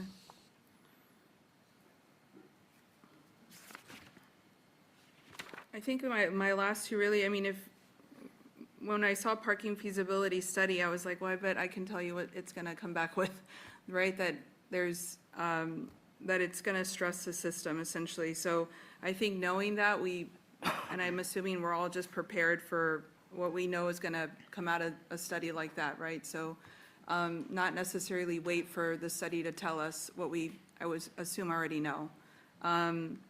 So, one thing I noticed here that's missing that I would like to see, and I've talked about this with Ben and with Eric, is just the community engagement piece to all this, right? I think it's missing in that first bullet, in that first slide that talks about the focus areas, work effort focus. I just want to make sure that the community engagement piece is there all the time, and not, I would say, how we handled the arena. If I can just finish this. How we handled the arena, where that community engagement came at the end and folks felt that, and we could never really come back from that as council members. It was really difficult to justify when it started and how it started, and so I just think it's important that we start talking about that sooner than later. I appreciate the dashboards, but if there's ways that we can get out in the community every quarter or something to just share updates on what's happening. And then also just quickly, if I could get a one-pager on that HOT redemption fund, that would be helpful for us to circulate as well. I'll come back for the other round. Thank you. Councilwoman Castillo. Sorry, just on the parking feasibility study, again, just, Mayor, if I can just reiterate on that one, it's really just trying to take a comprehensive look at what we already have, understanding that the way it probably gets leveraged today is stressed, but I don't know that we use it, and I'm not talking about just us, I'm talking about everything that's there in a very effective way, or maybe in a very efficient way, right? So I think some of the conversation has been, can we find a way to create a common platform, an app? I want to go downtown, you can see what's available. Doesn't matter whether it's ours or somebody else's, but you can see that availability. Or it comes up and there's just like nothing available downtown. Maybe I don't drive in downtown, maybe I figure out a different way to get downtown. We avoid the let me drive until I can find some place to park. And then how do we move, I forgot who mentioned earlier, how do we move people across downtown as well? As we have big events, everybody kind of goes to that area, right? How do we leverage all the assets we have? So it's really looking at all of that and thinking about how we do that. Not really doing this with the intent like, hey, let's go build a bunch of parking garages or facilities. We'd rather not build any, I'd rather spend our dollars on other stuff if we can and figure out other ways to deal with the transportation solution. We don't have that solution today, but I think that's what we need to continue to work on. Thank you, Mayor, and thank you, Ben, for the presentation. A couple of different moving pieces. I'm supportive of the more frequent briefings on this item. Grateful to hear that that's what's being proposed. I believe with such a large-scale investment, we owe it to the public to have these public conversations. I understand that we can have individual briefings, but what I'm hearing from constituents is that they want to ensure that we're being public in terms of what's being discussed, what are the details of this deal. Now, I understand with the acquisition of the federal property, within the MOU, it's proposed to be primarily market rate, but what I would like for us to explore is how can we potentially increase density to then accommodate and or subsidize affordable rents within that mixed-use development. I think there's opportunity to continue to have conversations with Opportunity Home or understand how an overlaying TERS can help subsidize affordable rents within the proposed mixed-use development. Now, within the presentation, Ben, you mentioned in a scenario in which the deal falls through, the city would have to either reimburse the Spurs and/or pass the property to the Spurs. Is that correct? Right, in the event that we were not able to reach agreement and the arena project did not move forward, and either side said, okay, we're done, we can't move forward, we have the option to either reimburse them their $30 million plus carrying costs, or we can simply say, we're not going to reimburse you at that point. The contingency deed would transfer title to that property over to the Spurs. Okay, and while I'm hopeful with this project, right, my expectation is that public property remains public and that, the city would take the necessary steps to retain ownership of the property if this deal is successful. In terms of the U.S. Department of Transportation Planning Grant, are there any restrictions in which those funds cannot be used, rather? So my recollection on that grant is it's got to be addressing kind of the connectivity issue. So that list of things that were on that slide that we talked about, that they would study both smaller scale projects plus larger investments. That's really what it's geared towards, but also doing the community engagement around that and looking at those solutions. And I ask that because I would like to understand if there's opportunity to support the city's planning department to help facilitate some of this work to build capacity and/or to support a project within the planning department. They do such amazing work in terms of just different scenarios in which there's shared paths, mid-block crossings, crosswalks, and I think we underutilize their expertise. And if there's ways that these grant dollars can help support their work, I think there'd be a lot of value in that as well. As folks have mentioned, right, there's a lot of consulting costs within this presentation, and I think that is why the dashboard's important. But I think there's also opportunity for us to do some of this in-house if the departments have the appropriate capacity, because there's just so much expertise within the Economic Development Department, within the Planning Department, and then, of course, within innovation as well. And I want to see where is there opportunity for us to plug these departments in to do things in-house and, of course, ultimately save the taxpayer dollars as well. With the transportation planning grant, I think there's opportunity, and I share with Ben a couple of experiences. I like to do trial and error in ways to get to the Alamo Dome, and I've only been successful once, and that's just by walking, right? I've driven, you get diverted onto 37, you take Via, you get diverted north onto 37, drove once, got in a car accident, so so I think, right, how can we plug in the TAB into that conversation, the Transportation Advisory Board, because there's taxi drivers on that board, folks who work for Uber and Lyft, and then, of course, some of the pedicab folks that I think have a value of expertise and experience in terms of, where is there opportunity for park and ride, for the pedicabs, for drop-off, for Lyft and Uber, so on and so forth. So I think there's value in plugging the TAB into this larger transportation conversation. And in terms of the scope and scale of the district, I'm supportive of Dr. Sukkor's recommendation of viewing downtown in the lens of the CRAG. And I think it's important that we look in that scale because the San Antonio Housing Trust is doing a lot of great work in terms of land banking and redevelopment, which is right next to Via Central substation, right? And from Central, you could take multiple buses to the AT&T Center, to the Alamo Dome. So I think that's also an area that's being underutilized in terms of housing development and transportation opportunities. The question was asked in terms of the hot redemption expenses that we're using towards the consulting fees. Can you share what is the total budget, the balance of the hot redemption fund?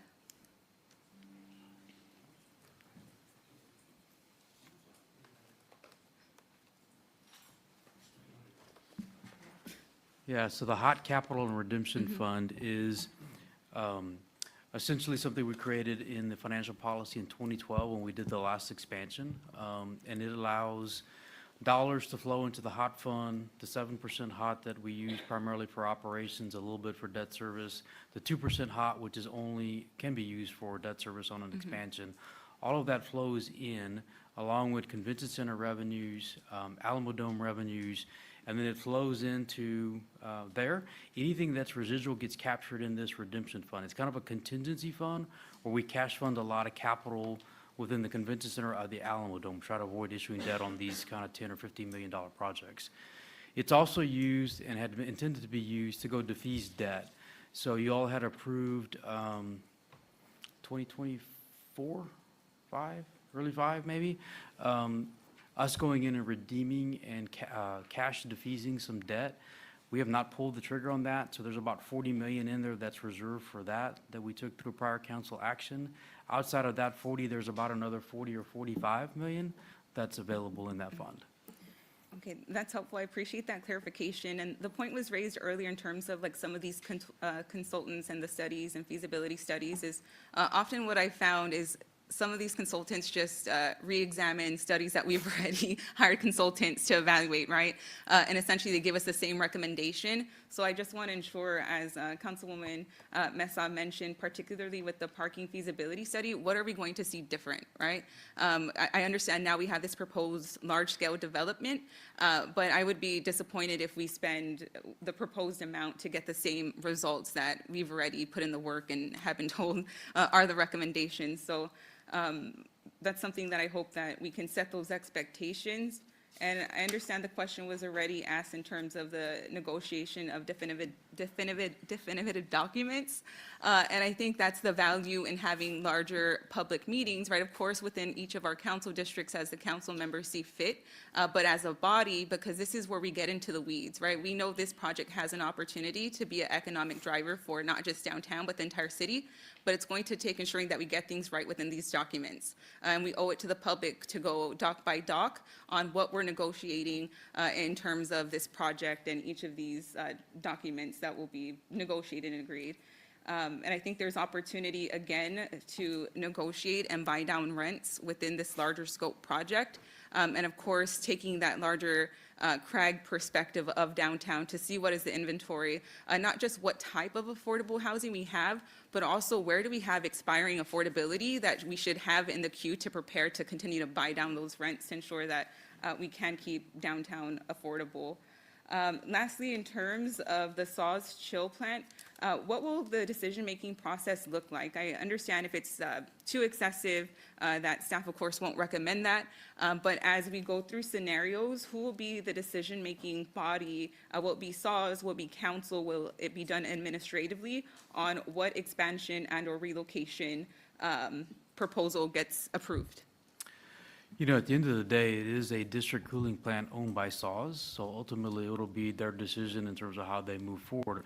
I suspect they will lean heavily on what we are or what you all are as we make recommendation of what we think the most feasible option is. I think they will lean heavily on that.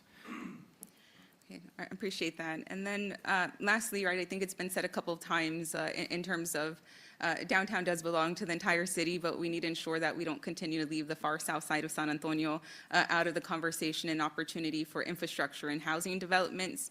And there are a handful of plans that council has adopted, whether it's the strategic housing implementation plan, the transit-oriented development priorities, but ensuring that while we are trying to move these projects along, that we don't continue to leave districts and parts of the city behind. Thank you, Mayor. So, Councilman, I should add also on the district cooling thing that while it's owned by SAWS, we own SAWS, you all have rate authority, you have debt issuance authority. I suspect we'll be in lockstep sync with whatever plan moves forward because of that. I mean, that'll be part of the planning process and part of the process as we move forward. On the parking feasibility study, two things I'll highlight that are different than what we've seen in previous studies. One is if we do, nothing we've done has like looked at a particular location and said, we think this garage can generate X. That's important because part of that garage could be paid for from whatever it can generate. Depending on location, we showed you the one that is in the Dome South Parking Lot A, what had the SPUI tied into it, but there was no pro forma built for that. Nobody went as far as to say, if that's built, what does that generate? What does that look like? I'm not saying we're going to build that, but as we go back and look at this thing across the board, if we decide to build one, then part of that consultant's work will be, okay, then tell me what this thing generates. Can it pay for itself or most of itself? The second part is, we really do want to try to figure out from a technology perspective, this platform issue, this concept of having an app beyond just our own facilities. What does that look like? Is that even possible? How do you integrate something like that? So those are the two things that are a little bit different than what we've done in the past. Councilman McKee Rodriguez. Thank you, Mayor, and Happy New Year. Thank you for the update and presentation. I'll start off with the acquisition of federal property tomorrow. You know, I understand it's necessary as a tool to repay debt for cost of the arena via the ground link, and I'm not ground lease, and I'm not inherently opposed to this. The Spurs are paying for it, will own it, and receive the ground lease payment. So I don't see it as a losing deal unless all hell breaks loose. The deal with the Spurs falls through, and then we decide to own a property that we ultimately can't develop or maintain long term. I am still a little confused as to why us buying the property, it becoming non-taxable, and then collecting ground lease payments is a better deal than the Spurs purchasing the property outright and then us collecting the property taxes. How is that more advantageous for us, and why would they agree to that? Why is it also advantageous to them? So us having to buy it really comes about because of the disposition process that GSA is using. They're not using a competitive bid process at this Gotcha. point. They're gonna do a direct negotiation sale with us as a public body. So we're eligible to do that. The Spurs could not do that as a private entity. Why is it beneficial is it's part of the Spurs, it's part of the financing mechanism for the arena. So the ground lease and us owning the property generates that annual ground lease revenue that flows in to that arena pro forma that then supports the debt that we issue for the project. So that's part of that whole financing mechanism we talked about last year. Gotcha.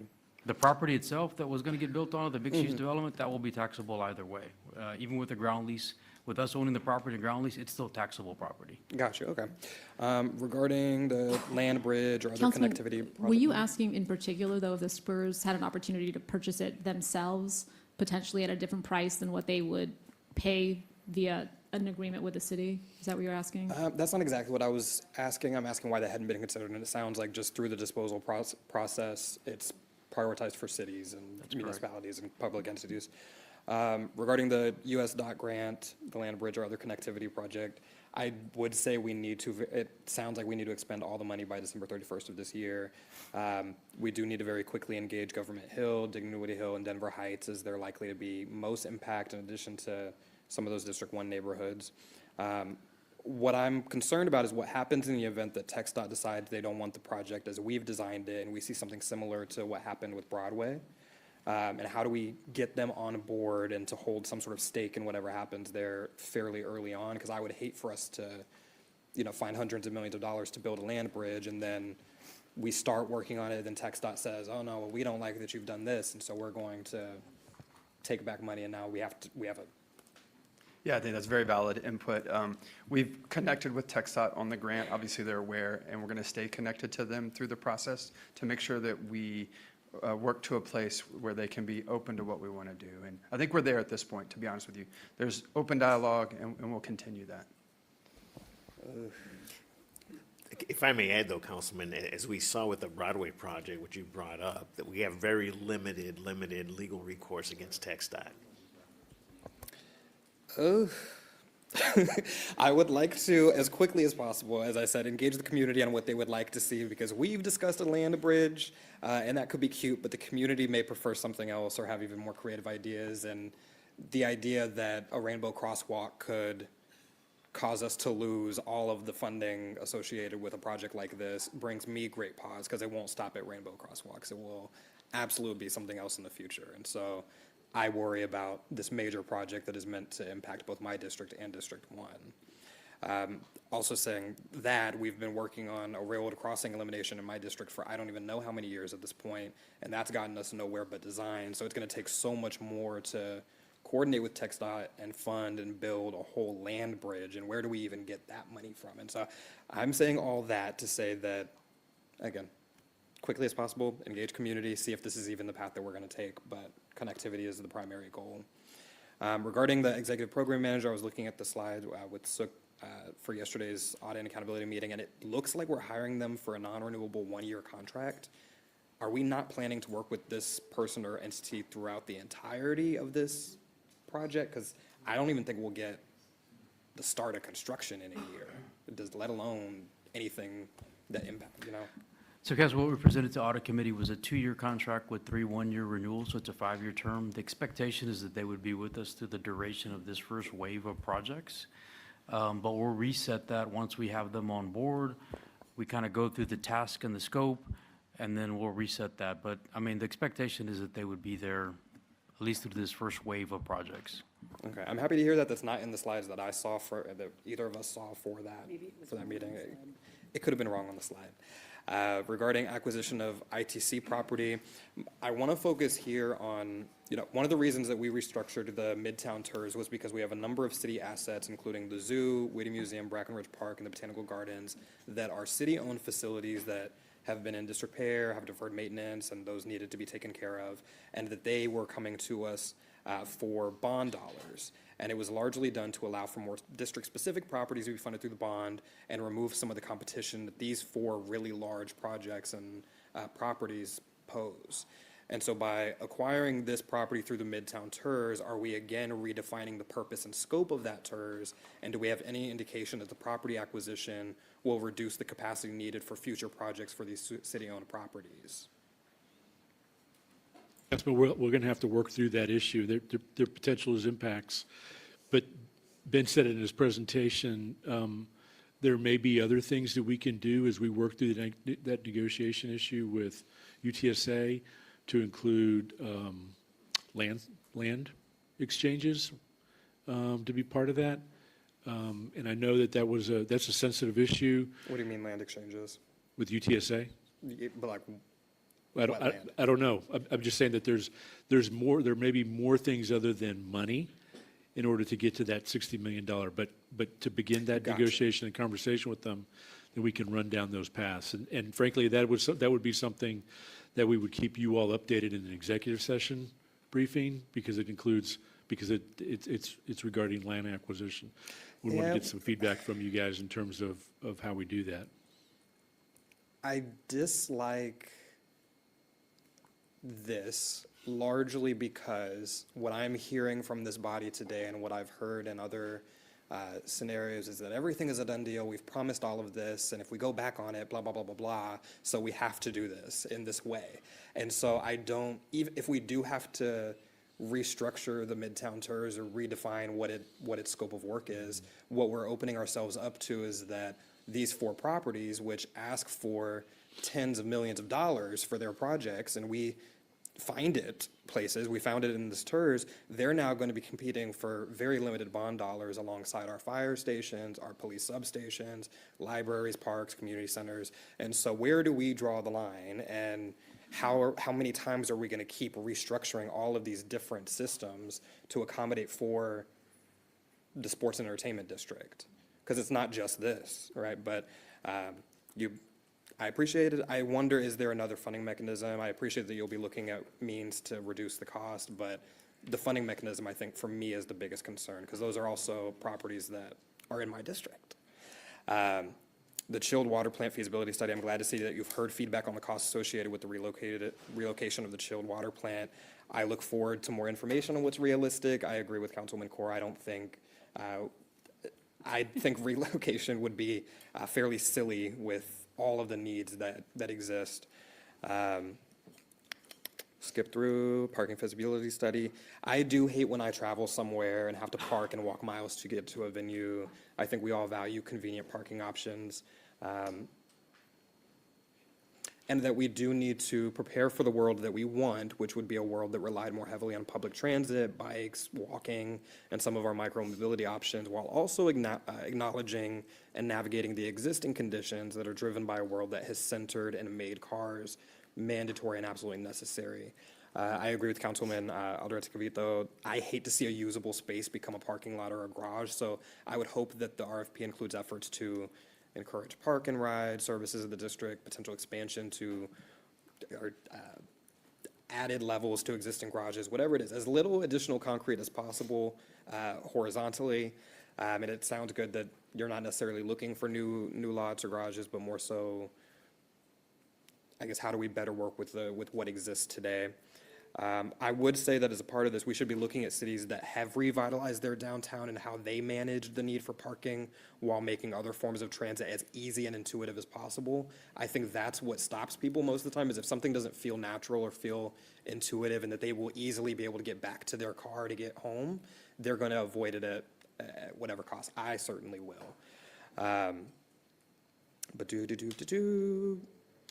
I'd also ask, is it possible for the arena to have parking above or below? And can we add solar panels on our lots and garages so they add purpose and value beyond concrete and car storage? I think that's what you'll hear a bunch, is parking for the sake of parking is not necessarily what we're looking for. And I'll get to the definitive documents later, and that'll be much more fun. Councilman Munguia. Thank you, Mayor. I think one thing I'd certainly like to see in this website that we'll have, the dashboard and all that, is definitely a 1 or 2 pager timeline. I think that's extremely important to communicate to folks. And we saw a little bit of that in this presentation on each slideshow, but I think it needs to be comprehensive so that if residents are, interested in a very specific portion of this project, they kind of know more or less what timeline they're looking at for approval and all that kind of stuff. So I think that's important for transparency's sake, to let folks know when things are coming up. And I think for just about every single item, or most items, we definitely should have public input opportunities. And I don't think it has to be an actual, in-person town hall every single time hosted by the city, but there are some things I think can lend themselves to, WebEx's online meetings. We did that during the pandemic. You can allow for Q&A during those opportunities and have people from across the city access that from their home. So if people are very interested in the Saws chiller plant situation, I think we could just do an online meeting, right, and get folks logged in to kind of give their input or ask questions. I think especially the parking in particular needs a lot of public input. I was at and if you remember, the Able City meetings concluded with parking being the #1 issue across all of our districts. I was at a Hispanic Chamber governance meeting, and somebody said, well, I'm not involved in parking, but I work downtown and I have a lot of thoughts about how we can improve parking. And so I think we have to make sure, not only like the TAB, for example, which people service this area also, but, our average residents are people that may not be in that field, but know a lot about downtown and how that works. I think that's important. Also important to make sure that our existing private parking lots, don't start to increase costs or charges based on the demand. I think I can see that happening also, unfortunately. Micro-mobility, extremely important downtown in the parameters you kind of mentioned around the highways downtown. I think if people can get to Lone Star or get to the near east and west and south sides of downtown, being able to park safely there and then take micro-mobility all around downtown is extremely important. And I don't know I never remember the names of them, but those little cars that Via does and Centro does, that needs to be a primary vehicle of transportation downtown. I think the fewer cars we have here, the better, and that'll increase pedestrian mobility also. I think we also have to always consider, again, our small business presence. A lot of small businesses had reached out and felt that they were not connected to this process, and I'm talking about, 10 or less employees, not other small businesses that are quite large that maybe label themselves as small. And so I think that's extremely important. Also, I've been reached out to by a lot of labor groups, right? They want to know if they're going to have specific labor carve-outs and jobs for these types of developments, which I think is important as far as the protections that they have and the things that they'll be doing. And I haven't heard anything yet about what the final design will be of the stadium, or even some of the additions to the convention center. I know we have this picture that's been up for a very long time, and I think that's just an initial rendering, but what's the architecture going to look like, right? There's other cities in Texas and across the U.S., you go to their downtown space, and it's somewhat soulless of a place, and I think downtown is very special. When people come here and visit, they feel something when they're in our downtown.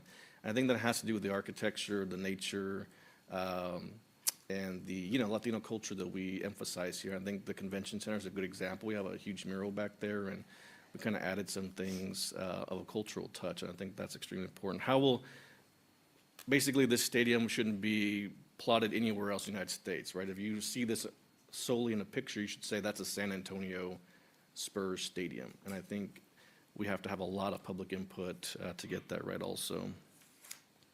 And I'm hearing a lot of interest, and I agree, of course, to have multifamily affordable housing in and around the district. I think the trick is with the footprint for the taxable value, we need to make sure that that is taxable, right, to pay back the loan and all that.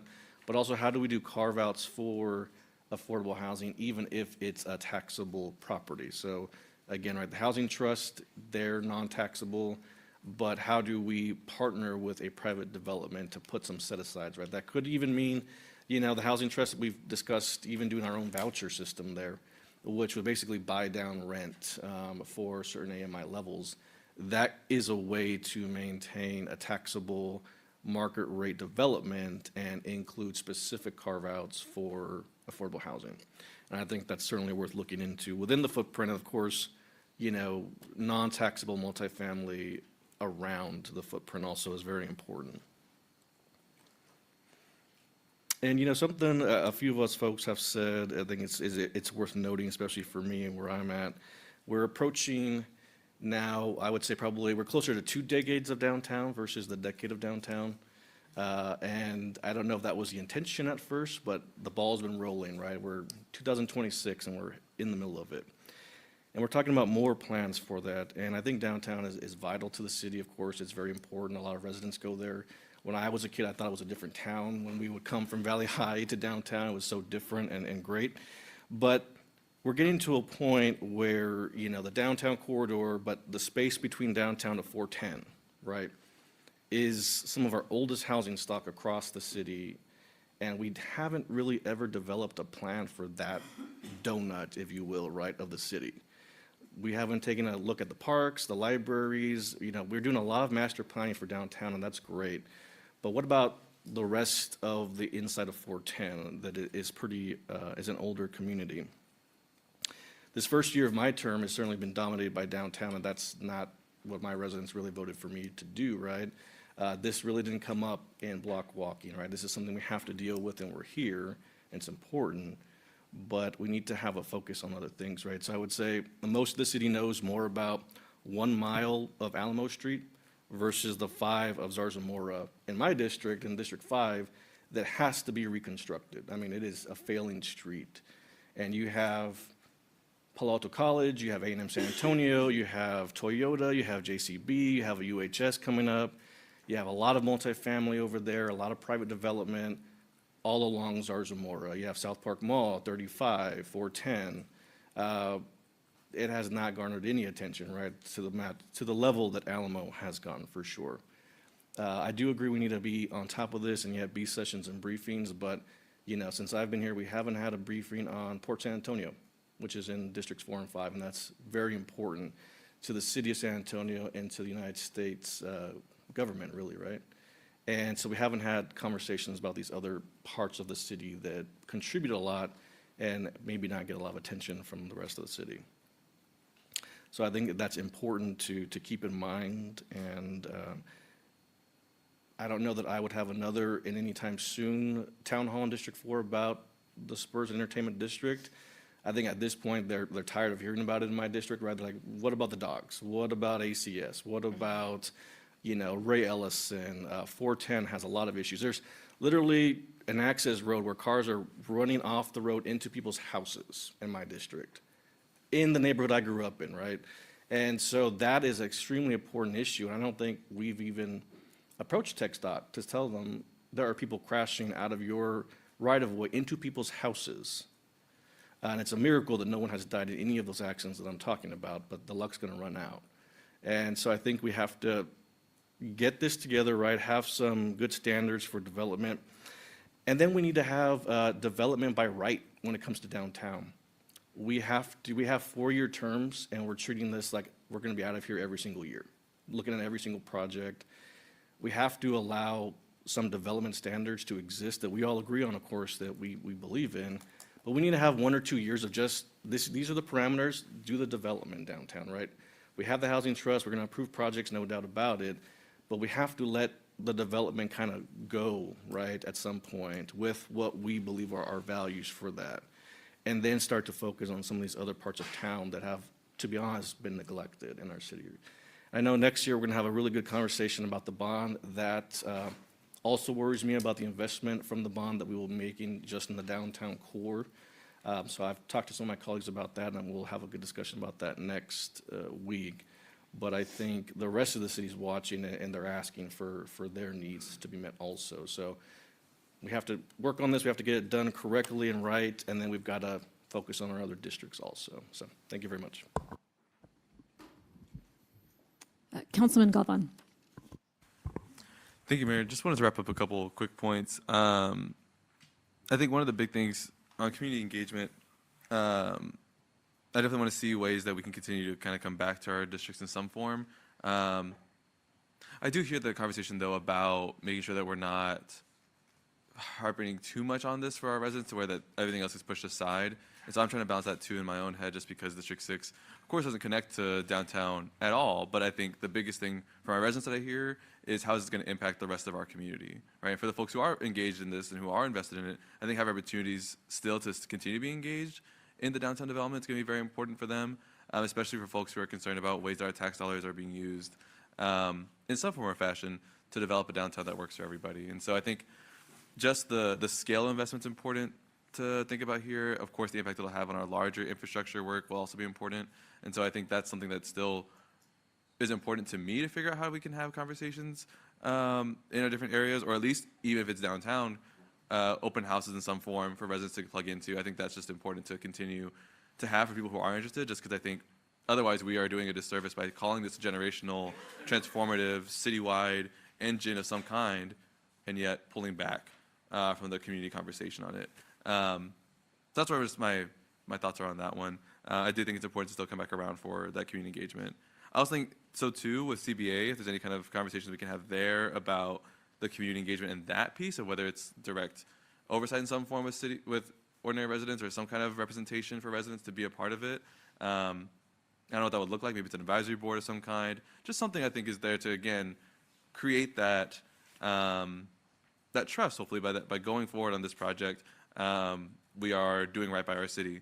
Again, I mean, I think my district, I do my best to represent my community, and what they said was they were not interested in funding this. However, if there are elements that are good for it, then let's figure out ways that we can make it work for everybody. And I think that's what my district residents have been asking for and wanting to see, even if it is a lot of out of the focus from the district. I think that's the key concern there is that, okay, well then, if it's going to be the main focus of the city, if it's going to be the main focus for our tax dollars or a significant portion of our investments, then let's make it work. Otherwise, we are going to let it kind of go on in its own form and then still have to figure out, okay, how do we fund this bridge on Penn Road without the funding maybe necessary if infrastructure funding becomes a competition here. So I just think there's some transparency level that needs to be there as you go forward on this. I don't know if that means also the continued council presentations. I mean, to me, I think it still kind of fits that of how do we make sure that some of the negotiation points, the design elements are still there that we can talk about, that we can, again, maybe just kind of create that shared vision on and let it go versus saying, okay, hopefully it just comes back around and we can approve it and it'll be good. I'd rather just have a little bit more intentionality with some of, not just design, but community benefits, not related to community benefits, but within the actual project itself, I think are just crucial to have conversations here at council about. That way there's just a shared goal there. I just would prefer that versus anything else, I think. I want to echo Councilmember Spears' point about remaining flexible as much as possible. I think as we hit snags, I mean, we'll of course get updated as Eric and everyone said, so I think that'll be helpful. But just being flexible on if there are things that come up, how can we adjust and pivot and make sure that the city is moving on a good pace with this, to where our investment really is impactful and meaningful.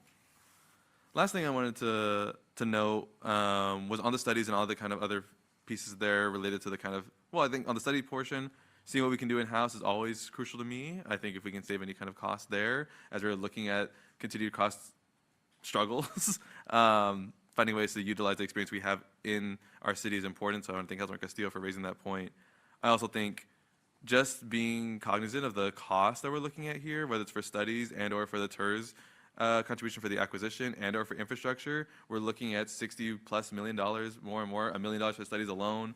And I just want to keep a price tag on that. It's something my residents were always asking for too, is that, is this really at the end all be all, 489 million, or is there more? And so just keeping that in context, I think is important for the public to view and understand. Maybe that's part of the dashboard conversation.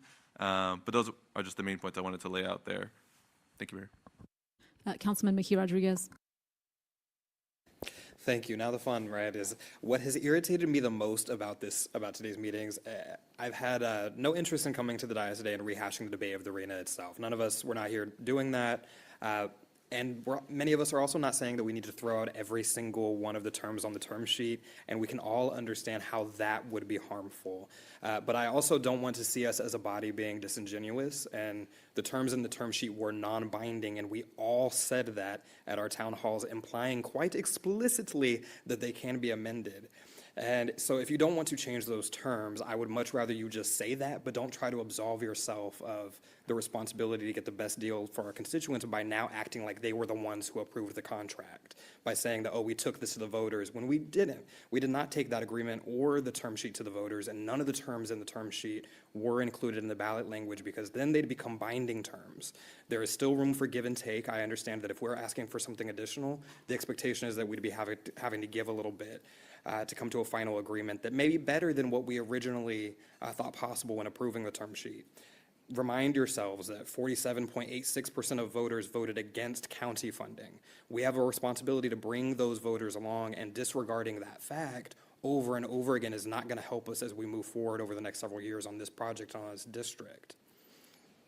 I am, of course, most interested in the community benefits agreement and the development agreement, which includes $75 million over 30 years. I am wondering how we'll handle that. Will each council decide each year the $2 million as a part of the budget process, and will it basically just go back to covering the impending deficit, or could we allocate it in advance for a much larger single initiative, and would that, what kind of mechanism would that require?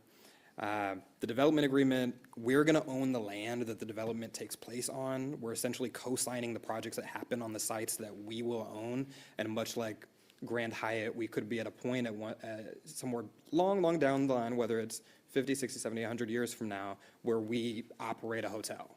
And is that, we're setting ourselves up for that possibility by allowing whatever development takes place on this city-owned property.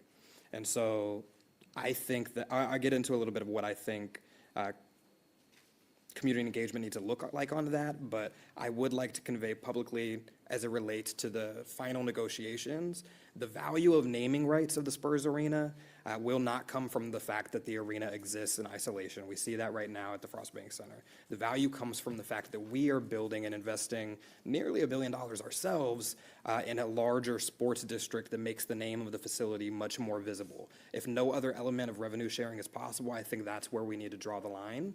We may be able to find something give and take somewhere else, but I do think there's a large value that's going to come from that alone. I'd also like to express the need for affordable housing in this footprint, and we need to be creative in how we lay out our expectations and in our final agreement with the Spurs. So in summary, you're asking for feedback on what community engagement should look like. My response is that we need to engage the community early on the land bridge and connectivity grant, deciding if that's even the lane that we want to go into. I expect that we have a meaningful discussion with the community about the community benefits agreement to include hopefully more than the $75 million contribution from the Spurs, and maybe to include other opportunities the community may benefit from the development. I also didn't mention, how do we say that we expect livable wages and good benefits? And I worry, how do we prevent a workaround that could end up with most of the jobs created being contract employees making poor wages with no benefits? How do we address that early on? I also, I guess last piece, we do need to figure out a realistic way to handle the community engagement for the development agreements. When we're doing a zoning change to turn a single property into a duplex, we've required community meetings and town halls and neighborhood buy-in and support, so we can't have hotels and housing complexes and retail pop up on city-owned property without engaging the community first on what they expect, and then find the We can't do that first. I think we do need to find the balance between what's realistic, profitable, and desirable for our residents and tourists alike, as well as the Spurs and ourselves. How do we achieve our goals through these developments? And lastly, this is the last one, I also don't know that it makes sense to do one bond for the sports and entertainment district and then come back in a year with reduced bond capacity to do a bunch of community projects, significantly less than we would do currently. But we didn't talk about the infrastructure bond too much today. And I worry that sometimes y'all don't hear me or trust my political wherewithal until it's too late. But I don't think voters who supported the county's portion of funding have the understanding that they will also be asked to come back to approve hundreds of millions of more dollars for funding concentrated within the footprint of this district for infrastructure, sacrificing potential funding for their neighborhood streets when they've been waiting for street improvements for 20 plus years. When we give voters an opportunity to vote for something like a bond, we have to understand that we're giving them the right to say yes or no, and we have to navigate that. And really think about all of the effort that went into narrowly passing the county's funding. Ask yourself, will a bond for this district pass without community input and buy-in? The community's understanding is that the Spurs are saved. Spurs are saved. So I don't know what message will win or excite voters for this vote, but it's our responsibility that if we need this infrastructure funding passed through a bond, we need to find some way to make that appealing. Thank you, Mayor. Councilwoman Mesa Gonzalez. Thank you, Mayor. Just a quick point on the community benefits agreement on slide 11. I saw it here, so just want to ask the city to really think about how we structure that community benefits agreement so it doesn't, the Spurs already have a foundation that they dole money out of, and so I don't want this just to be like another kind of foundation in a sense that just doles out $2 million a year over the next 30 years with, I think community members need to be present, but if we also talk to those larger nonprofits that we have in this city, whether it's Lift Fund, NALCAB, who have a better understanding of the nonprofit needs and the community needs, the levers to pull, I want to make sure that we engage with folks like that, I spoke to NALCAB actually about 3 or 4 months ago. I had a really good conversation. I invited Councilman Munguia. NALCAB sat on a community benefits agreement board, and this was a MasterCard and Discover merger that had major funds coming through there, but it was NALCAB's ability to leverage those dollars, maximize them, that was important to me. And so I just want to make sure that we bring those folks in to help us navigate what a strong community benefits agreement would look like. Because if it's like a small committee, I just don't think it's going to move as like it should or could. I don't know if that, I just want to make that point, so hope I did. Councilwoman Vigadon. Thank you. In terms of community input, and I hear and I understand that y'all want briefings.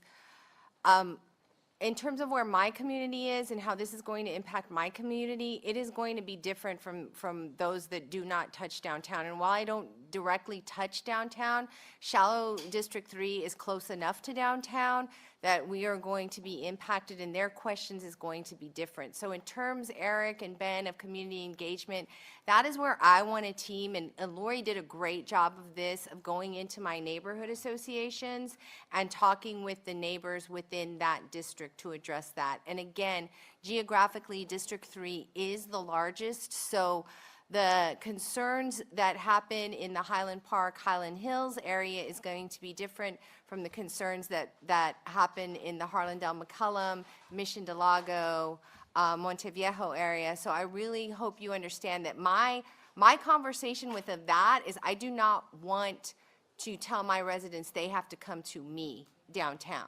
I want us to go to them and have these conversations. And I want you to understand the communities the staff to understand the communities they're going in. So I want to go in with them, which is, while I like these sessions a lot, I mean, I have a neighborhood association on Wednesdays, but I'm here for public comment.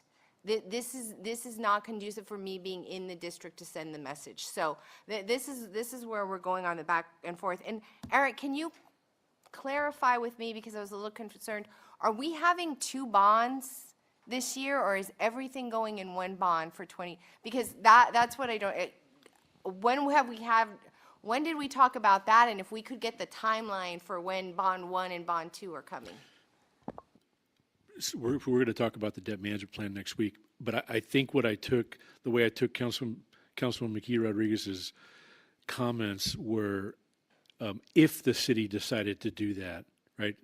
But that decision hasn't been made. That decision ultimately would be made by you all. Generally speaking, since at least the early 90s or mid 90s, municipal bonds have been propositions of drainage and streets and everything at the same time to the voters. But I think what the councilman was saying is if the city ever considered to do that, that's what he was describing, right? Yeah. So there's been no decision to do that. by Because you I all. hope so, because if I knew I could do separate bonds for separate projects, I would have been doing that for the last 4 years with the projects on District 3. So let's make sure that when we've got that presentation, it's laid out what it would look like if we separated it for specific projects. Because in that case, I think you'd have at least 10 people here saying, let's do different projects for my drainage projects. So please make sure that that is clarified in terms of how we're going to move forward with that. Part of next week's presentation is as much about what a municipal bond process is. There are 3 council members on this council that have gone through that process.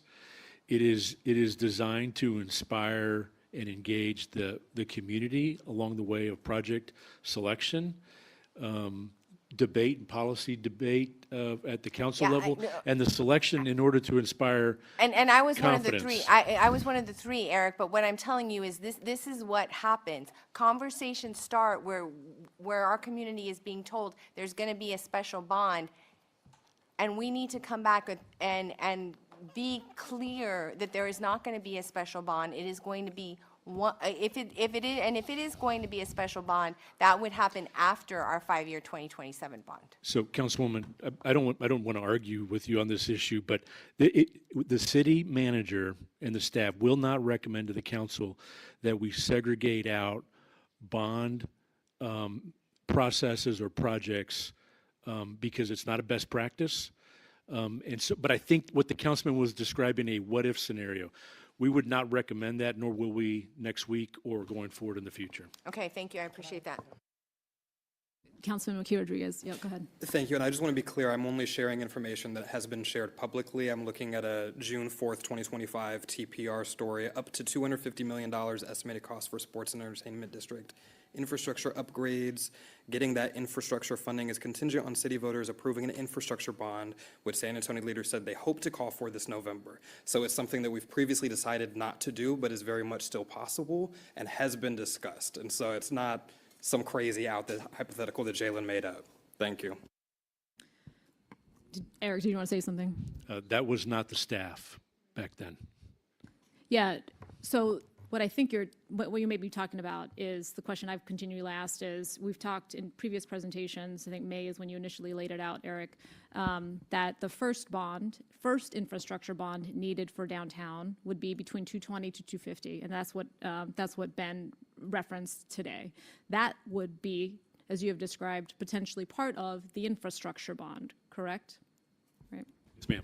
Okay, so it's not a separate, it's a piece of it, but I think where the rub is that's the first bond related to infrastructure downtown, and a second one would be forthcoming to be determined in terms of size and scope. Yes, ma'am. Correct? Okay, okay. And the only other added piece of this that it has been laid out here, that we laid out the 220, the 250 last summer. Obviously, a lot of that needs to be relooked at and re-examined and refined, given what we know now and based on the conversation. Councilman McKee Rodriguez, you can correct me if I'm wrong. What I think you are, though, is channeling some of the feedback that we have received, which is some folks would, in fact, like to vote on specific projects that are related to infrastructure downtown. That has been communicated several town halls that I have been at. So I think correct me if I'm wrong, if that's something else. I think what I'm getting at is that if we know that this is going to happen. We know that we need to invest in the infrastructure. We know that parking is a concern, the infrastructure is going to be a concern, the public transit options, all of that is going to be a concern. We do have stake in making sure that this succeeds. If and when it does happen, that is going to require voter approval, and we have every obligation to make that as appealing so that it does pass. And I'm concerned that we have not done that and that we're not going to do that. Okay. Has everybody spoken on this topic that would like to speak on this? Okay. Eric, can you confirm that the timeline that was, or Ben, whoever, the timeline that was shared in August regarding the way forward, it looks like construction wouldn't begin until calendar year 2029. Is that still for the arena, is that still the correct timeline?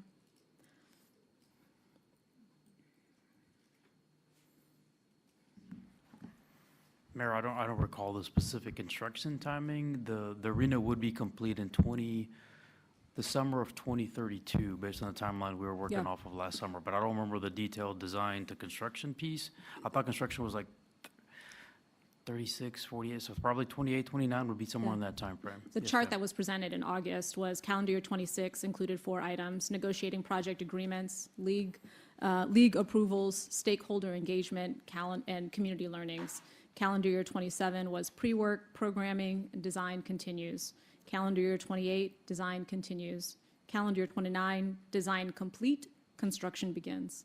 And I say all that because as we are trying to navigate a very difficult economic environment, the timing that you have laid out is important, I think, for us to kind of wrap our heads around.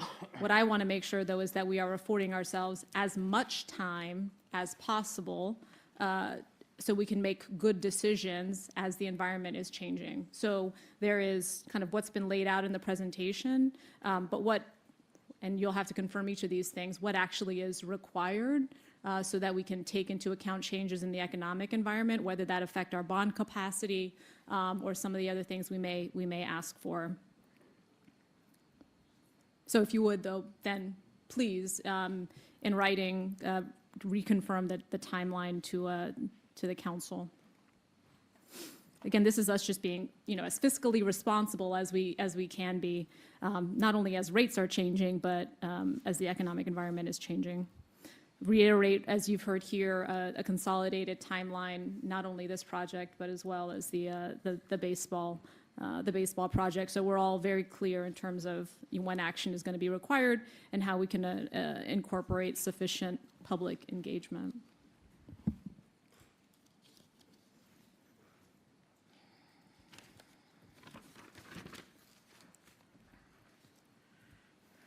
Got a couple of questions on the financing piece.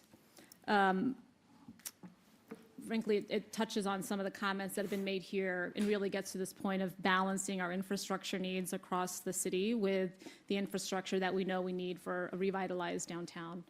So certainly, again, the call for a master plan for what would be downtown, right? Tens of thousands of housing units, not just a couple of thousand. And so how do you anticipate helping us understand the best distribution of the PFZ dollars? So the project finance zone, the state money that we're getting, as we went through those efforts last year to develop financial plans to potentially fund a convention center expansion and a arena, as well as some of the dome operational capital requirements, we built those financial plans and have allocated those dollars as part of that. So part of that is the structure. The arena deal is a revenue bond structure, so we are using that PFZ dollars to help pay for debt service, but also meet coverage. As it meets coverage, it then flows over into a financing plan for the convention center and the dome that we then utilize in a different debt structure that doesn't require coverage necessarily, that allows us to do that. So we're really using the dollars to build plans that allow us to fund those projects in the near term. Yeah, and I understand that there is a proposed way ahead in how we would distribute those dollars. But an economic analysis that helps us understand that that is in fact the best ROI for those dollars is I think what is still absent from the conversation. So because as has been described here, there's lots of infrastructure needs. We know the PFZ can cover those infrastructure needs. So to the extent we can take those off the books, if you will, right, for residents, because we can cover them out of the PFZ, I think would be, very, very helpful. So we need some analysis that helps us understand that, the ROI, the proposed contribution toward the convention center expansion, for example, that the ROI is there versus, for example, covering some of the infrastructure related to either that first or that second bond. Does that make sense? So a couple of things, and we'll get to something that more definitively describes the PFZ statute and the use of those dollars for infrastructure. It's got to be tied to one of our venues. Yep. There's a little bit of latitude probably there, Yep. but not a lot. Yeah. So a lot of what we talked about that would go into our bond program wouldn't probably qualify for that. But we'll go pull that and we'll get you some additional information on that. The other part, in terms of trying to tie the PFZ and to allocate it differently based on an economic ROI. The economic ROI is other things. It's economic output, it's jobs, it's things that don't come to us in terms of dollars. The way we're using the PFZ is to solve for how do we pay for these buildings and how do we pay for this debt. Those two may not align.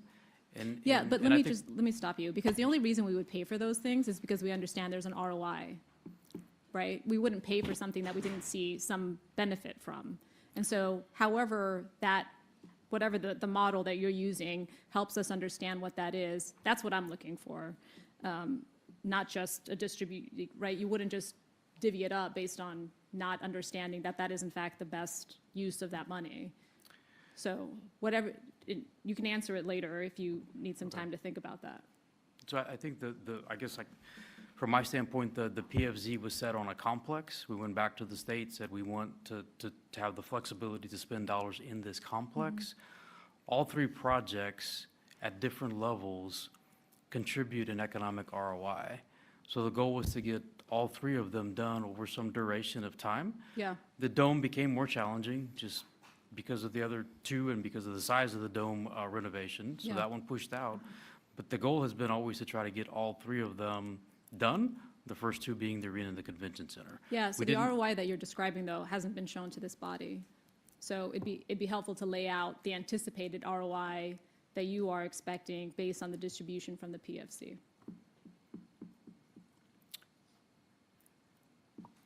So Mayor, we'll put something together. Thanks. I know just part of the challenge with the PFC as well is our wanting to utilize that 2.5 billion over 30 years, and that some of that is not easily available, right? I'd welcome also understanding, to the extent that we have to pay for things maybe initially that would be covered by the that could be covered by the PFC, but is not, just because that money is not there yet. I'd welcome understanding if there's any way in which we could potentially be reimbursed on that, in that when the money does become available, if we could utilize that later on. Okay. On slide 8, and apologies, I forget which council colleague mentioned it. But can you, we have had the discussion about not only recognizing where we can save money in terms of cost savings, but I've also recognized the need to relook strategically the money that we forgo, and one of those is the TERS. So I'd welcome understanding, if you, to the extent you can now, what are the other options you're exploring as part of the ITC acquisition? So at this point, we don't have specific other options. We will explore options. Eric mentioned one of them that had come up informally before, and that was whether there was any opportunity to swap land or assets that could be part of that conversation. I think we will engage UTSA early, within the next month or two, and really begin those conversations and explore with them what are some of the other things maybe they're looking for, where can we help, and is there opportunity to change how we approach this? Thank you. The chilled water plant, what percentage of the needed capacity downtown would come from this, facility? The expanded portion? Correct. The expanded portion is being sized to cover the arena, the expanded convention center, I believe most of the mixed-use development. Those are the primary drivers of that, plus some additional capacity, assuming that, because there could be additional mixed-use development kind of in a subsequent phase around the Alamo Dome. So it's building in some additional future capacity for additional customers to come online at a later date. If our So- master plan, though, that we had for downtown, for example, accounted for potentially, 25,000, 30,000 housing units downtown, would it be reliant on this chilled water facility? No, not necessarily. And so the chill water plant or the district cooling plant as it lays out today is really on that eastern edge of downtown. So it reaches, its loop goes down South Alamo and then goes back towards the dome. And there's kind of a loop in there. There's a finger that comes off of Commerce, but it doesn't reach beyond that. One of the challenges with the district cooling is if we were to do it on this side of downtown, more to the west, you'd probably build a separate plant because you'd need separate lines, separate infrastructure, which becomes the challenge. They're very large. It's a large amount of infrastructure. So this one is really dedicated to that area that's really just slightly bigger than the district. Okay. So housing that's there, we could potentially connect to, but if it's beyond that, it becomes a little more challenging because you're having to extend infrastructure to get there. Okay. And that's helpful because I think that frankly only reiterates the need for something like a master plan when we're thinking about all of the utility needs that would be needed to support not just this, but the other things that we're accounting for. I cannot support enough the calls for no new parking downtown. I mean, 26% of our downtown is street-level parking. It's one of the highest in the country, and not necessarily kind of the best, the highest and best use of potential property taxes. So I support the other comments that have been made about being much more innovative about walkability, public transit, et cetera.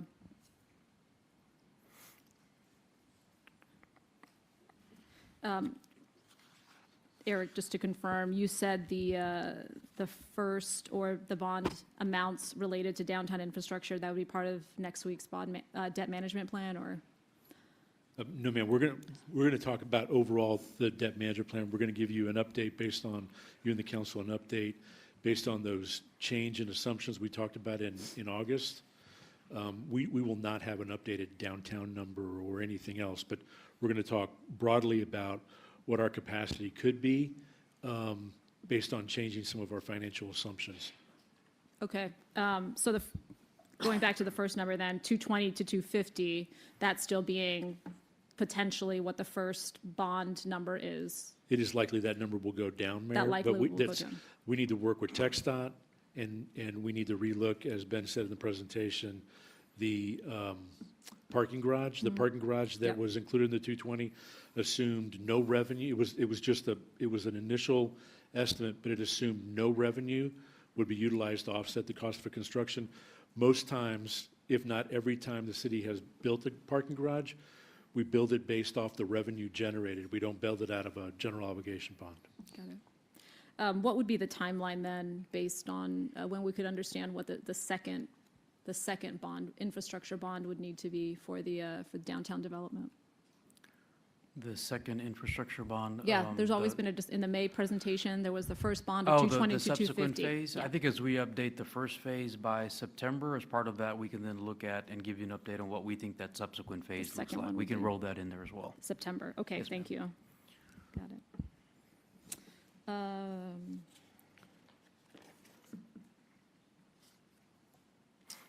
The executive program manager, understanding that their work may commence in April, if the term sheet project agreements aren't to be final until the end of the year, what is that person going to be working on?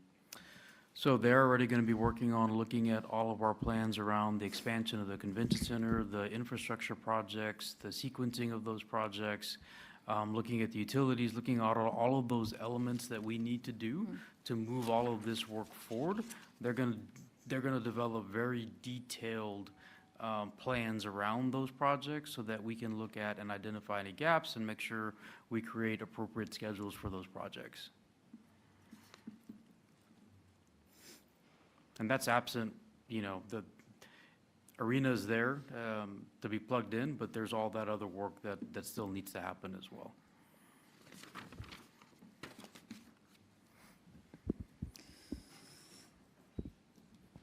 Okay, I appreciate the, that piece of it as well. And let me also just reiterate my colleagues' comments about the CBA and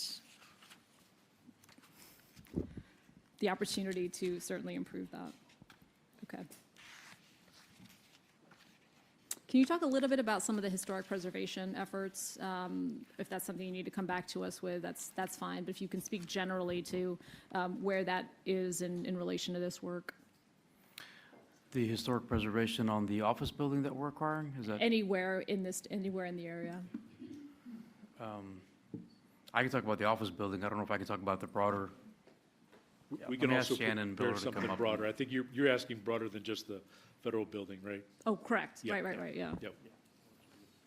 Sure. Good afternoon. Shannon Miller, Director of the Office of Historic Preservation. So generally, the whole district falls within the Hemisphere Historic District, which is, obviously has local protection, it's public property, it also has National Register protection.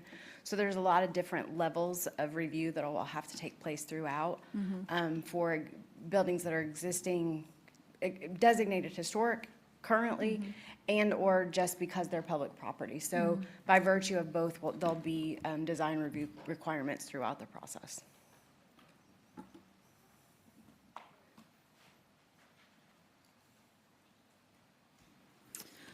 Those are all of my questions on this topic. Let's take a 10-minute recess before we go to the second topic. Thanks.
Okay, the time is 4:24 PM, and we have reconvened.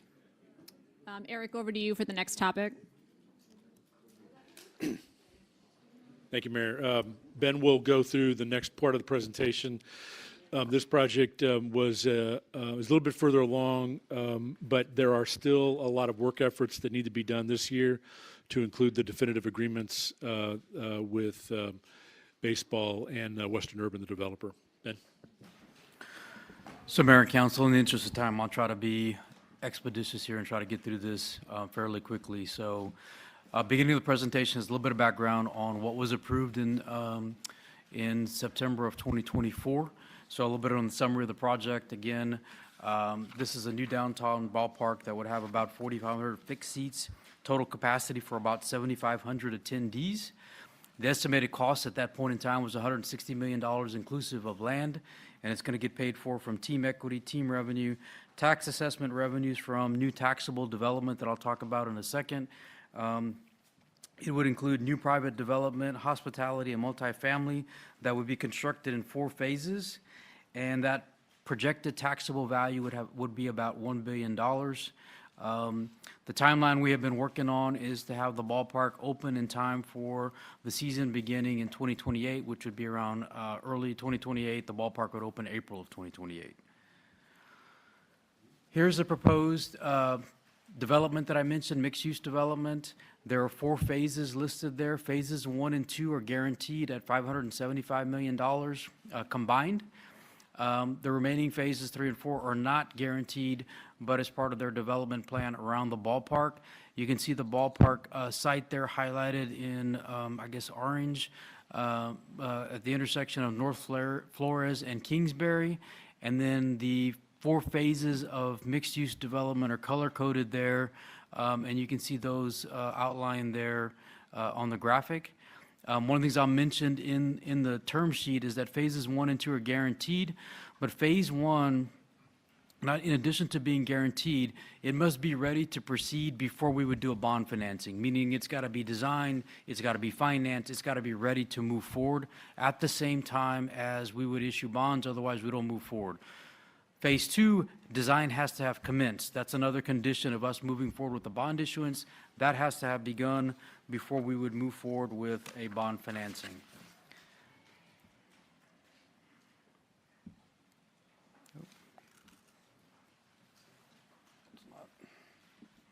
Okay. Just again on the summary here, we created a new special purpose entity, the San Pedro Creek Development Authority, which would own the ballpark. It's a local government corporation, and that has been created. The ballpark is located inside of the Houston Street Tax Increment Reinvestment Zone, or TIRZ. Again, these estimates are based on what we looked at 2 years ago, but funding of approximately $160 million for the ballpark. Sorry, Ben, who's here from legal? You are, okay, thank you. Funding of approximately $160 million in total. That was the preliminary estimate at that point. That would be funded from a team equity contribution of $34 million, bonds to be issued by the authority or through the authority. What we would look at that as we get closer to the issuance of bonds. It has a pledge of revenues from the Houston Street TIRZ. That bond issuance would generate $126 million for the project. Combined that's the $160 million total.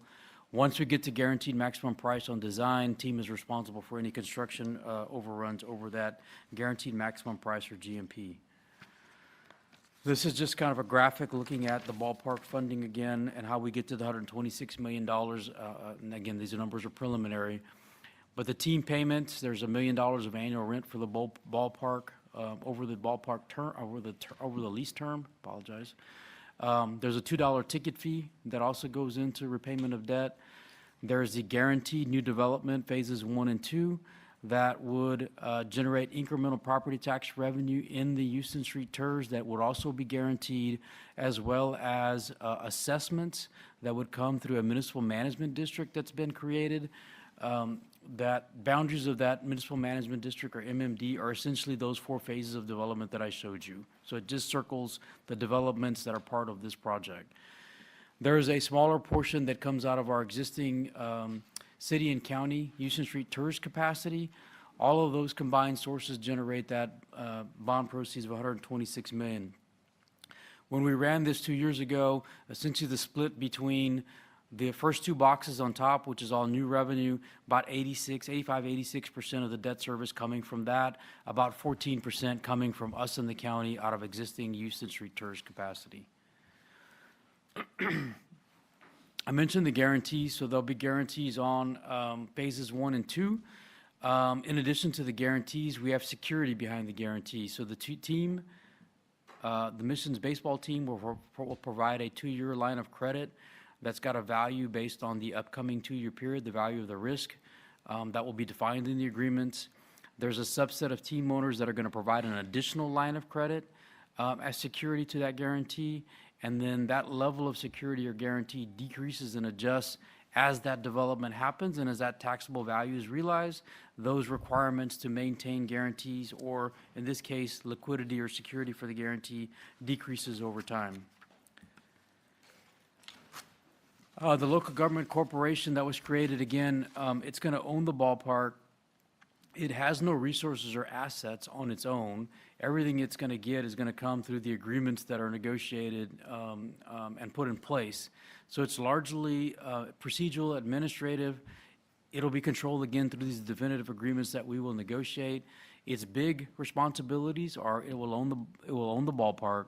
The team's going to be required to submit an annual maintenance budget to the board to talk about how to maintain and upkeep the ballpark facility. They will be required to do that. It will consent or approve a bond financing. If it issues the bond, if we issue the bonds from the LGC, it'll be approved by the LGC. If we use another entity to do it, it'll just consent to that bond issue happening. But that's one of its, it'll also have to approve the documents or many of the agreements because it'll be a party to the agreement. The staffing for the LGC, like we do many of them, it'll be our staff actually staffing the LGC and doing some of the compliance and other work that'll happen on an annual basis. This is also included in the term sheet. There was a relocation plan that was developed. While the ballpark itself does not impact any housing or any residential units, the development does. So Western Urban owns these properties. There's 3 phases here that align with the 4 phases of 4 phases of mixed-use development I showed you on a previous slide. This lines up with that. Phase 1, you see highlighted, there are buildings 1 through 10. It's at 500 North St. Mary's. All of those tenants have already been relocated. I've got some stats on a subsequent slide that I can show you. Phase 2 would happen more in 2027, and then phase 3 in 2029. Some of the other provisions in the term sheet include that the team will contribute to the ballpark maintenance and capital improvement fund $250,000 annually. The city's going to contribute $500,000 annually from the Houston Street TERS towards that fund. So that this is different than the annual maintenance. This is kind of a bigger capital improvement fund to maintain the facility. The city and the team will collaborate on the development of a traffic security and cleanliness plan for the areas around the ballpark, and that'll be part of the negotiations. And one of the definitive agreements will include that. Local participation and SBETA plan. So they've agreed to primary vendors, if not located in Bexar County, for design and engineering will be encouraged to joint venture with a local partner. They're going to do community outreach for local, small, and veteran subcontractors. They've agreed to put their construction packages through our SBETA process so that we can assign goals as we typically would on one of our procurements. They'll have that as goals going forward. Some of the other benefits, public amenities and green space will be made available to the public. They committed to developing a youth program to include a number of free tickets per year to disadvantaged youth and youth groups. Stakeholder days, so both the city and county will have access to the facility for 5 days per year, as long as it doesn't conflict with another event.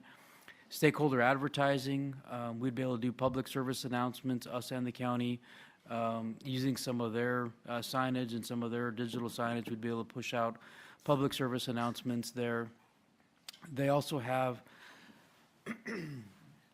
created the 1888 Baseball Foundation, which is going to contribute at least $200,000 annually to support local initiatives regarding children and homeless veterans. They've committed to working with SAISD on a program to potentially include internships, access to facility and stakeholder days, much like the city and county have. They committed to a wage commitment to be equal to the city's minimum entry wage, so as it changes, theirs would change. And then veterans, they're going to make an effort to hire veterans for game day operations. So just an update in terms of some of the stuff that has happened since the term sheet was approved in September of '24. One of the things we needed to do was align some of the boundaries in the Houston Street TERS and the West Side TERS. That was done in December of 2024. The term was extended to 2060 for both, and the participation rate for the West Side TERS was increased from 90% to 100%. The San Pedro Creek Development Authority was created in April of 2025. The city consented to the creation of the municipal management district. It's actually done by TCEQ, but we consented back in April of 2025. On the relocation plan, it was put in place. There are 381 units in those 3 phases that I showed on the prior slide. They could get up to, residents that were relocating could get up to $2,500 for eligible families. All the Phase 1 tenants, as I mentioned, have been relocated. That was 189 units. Weston Urban distributed $152,000 of the funding that they set aside for relocation. Out of the city's funding that were set aside, we've only distributed about $74,000, and there were 43 of the tenants that chose to relocate to one of the other soap factory properties that are in phases 2 or 3. A total of $274,000 remains for relocation assistance for those Phase 2 and 3 tenants. Kind of going back to the work plan for this project for 2026, one of the things that we'll need to do is a baseball feasibility study. So this is a revenue bond issue. Sometimes in revenue bond issues, we need to do feasibility studies like we're doing at the airport. We're doing one there as well. The missions with input from us will engage a consultant that will conduct a bond feasibility study. This document gets attached to our offering document. So once that bond issue is ready to go to market and we have our offering document together, this study becomes part of that. This one is, I'd say, a little more straightforward from the standpoint that it's really looking at the Houston Street TERS. They're going to look at the history of the Houston Street TERS, how taxable values have grown, what that value growth looks like. They're going to hone in on the Phase 1 taxable value projection because it's guaranteed. Phase 2 will be under design, but Phase 1 will be breaking ground, so that'll be an important element for them to include. They look at all that. They derive a 35 to 40-year revenue projection. That's, again, going to be a component of the bond offering document. The team's going to contract this consultant with our input. They're going to pay for it, and then if a bond issue and this project moves forward, they can reimburse themselves from bond proceeds. It becomes like a cost of issuance because it's something that we need as part of the bond issuance. The schedule for that is engaging in February with our input, and then we would be heavily involved because we have all the data, all the information. We're going to review all the assumptions, make sure it's consistent. Again, as I mentioned, we're kind of staffing the LGC, so we'll be doing a lot of that work. Expect a draft feasibility report in April, final report in the June timeframe. Traffic security plan. So I mentioned 4,500 fixed seats, total attendees about 7,500 in that northwest corner of downtown. As we kind of look at the parking availability around there, so there's an existing garage that is in place that can help support the ballpark. There's an additional garage that the county is going to be building for SAISD that will be near here. And then there's a number of other garages that are in pretty close proximity to the ballpark. So we'll be looking at that and looking at how traffic moves in and out of that corridor around the ballpark and developing a traffic plan, security plan around that, and also looking at our public transit options. We expect that that analysis and partner engagement will become, some of that work's already been done, but we'll begin a deeper dive on that in January. February to April, we'll develop the plans, and then that'll be part of the negotiation of those relevant provisions in some of the definitive agreements that we're going to need to put in place. Intersection improvements, so that area there that goes from West Martin to North Flores on West Pecan, some people refer to it as the swoop. As part of one of the developments, we're proposing to close that section of street to make that all one development pad for the mixed-use development. When we do that, if you're traveling east on West Martin, the way you get to Flores today is you take that swoop on West Pecan, so you can take that right, because it dead ends right there. We're proposing to improve that intersection at West Martin and North Flores so that that traffic can continue to North Flores on West Martin, and you can go right or left. That project is funded in the capital budget, has been in there for the last year or two, so that funding's in place. We anticipate issuing an RFQ for a design consultant in July, bringing that design consultant back for your consideration in September. Design would commence in October, designs complete in April 27, and then they would begin construction after that. Displacement impact assessment on this one as well. Our TERS policy, again, requires that we do one for, so the Neighborhood Housing Services Department has already begun that work. There's no direct displacement for the ballpark project, but as I mentioned, those 4 phases of development do, so they're going to be doing that work, again, probably similar timeline around spring of 2026.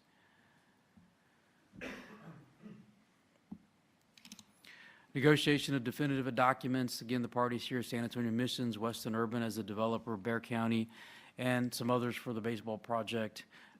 We've included some examples here, again, of documents ranging from the bond indenture and financing agreement to the lease and development agreement, economic development agreement, the guarantee agreement. Some of this, again, through negotiations, will determine what form they take, whether they're separate agreements or whether we combine some of these. This is not the full and exhaustive list, but just wanted to give you an idea, again, some of the documents that we'll be working through. There's a lot of work still going on in terms of the mixed-use development, ballpark design. We're looking at the financing plan, all of those things. That work will continue over the next couple months, but then I expect in March we'll start to get into more negotiation of the actual agreements and documents. We plan to get that done by May 31st, and then have for your consideration approval of the definitive agreements in June, along with an authorization to move forward with the financing for the ballpark.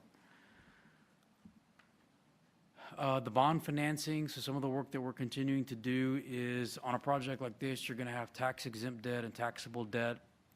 We have to work through those allocations and what that looks like. It does affect things because taxable debt is more expensive than tax exempt debt, has a higher rate. So we want to minimize as much taxable debt as we can within the IRS rules, so that allocation and that work continues. I mentioned the feasibility study that needs to get done so that it can be part of the offering document. Financial analysis and modeling will continue. Finalizing the bond structure in terms of what this revenue bond structure looks like going forward. That work will probably happen closer to the actual time we're going to market, because the financial market conditions will drive a lot of that as well. We're going to look at potentially bond insurance. We're close enough in the window where we can start engaging with a bond insurer. That helps, because if we can get the right kind of premium at the right kind of credit, then we're not having to fund a debt service reserve with cash, meaning you're not having to issue debt for that. So that helps us lower the cost. And then we will have to obtain at least one bond rating on this financing. Couple of quick updates on, I mentioned that the bond financing cannot move forward unless phase 1 is ready to move forward with construction and phase 2 is in design. Based on our discussions with Weston Urban, that is on track to hit that May-June timeframe.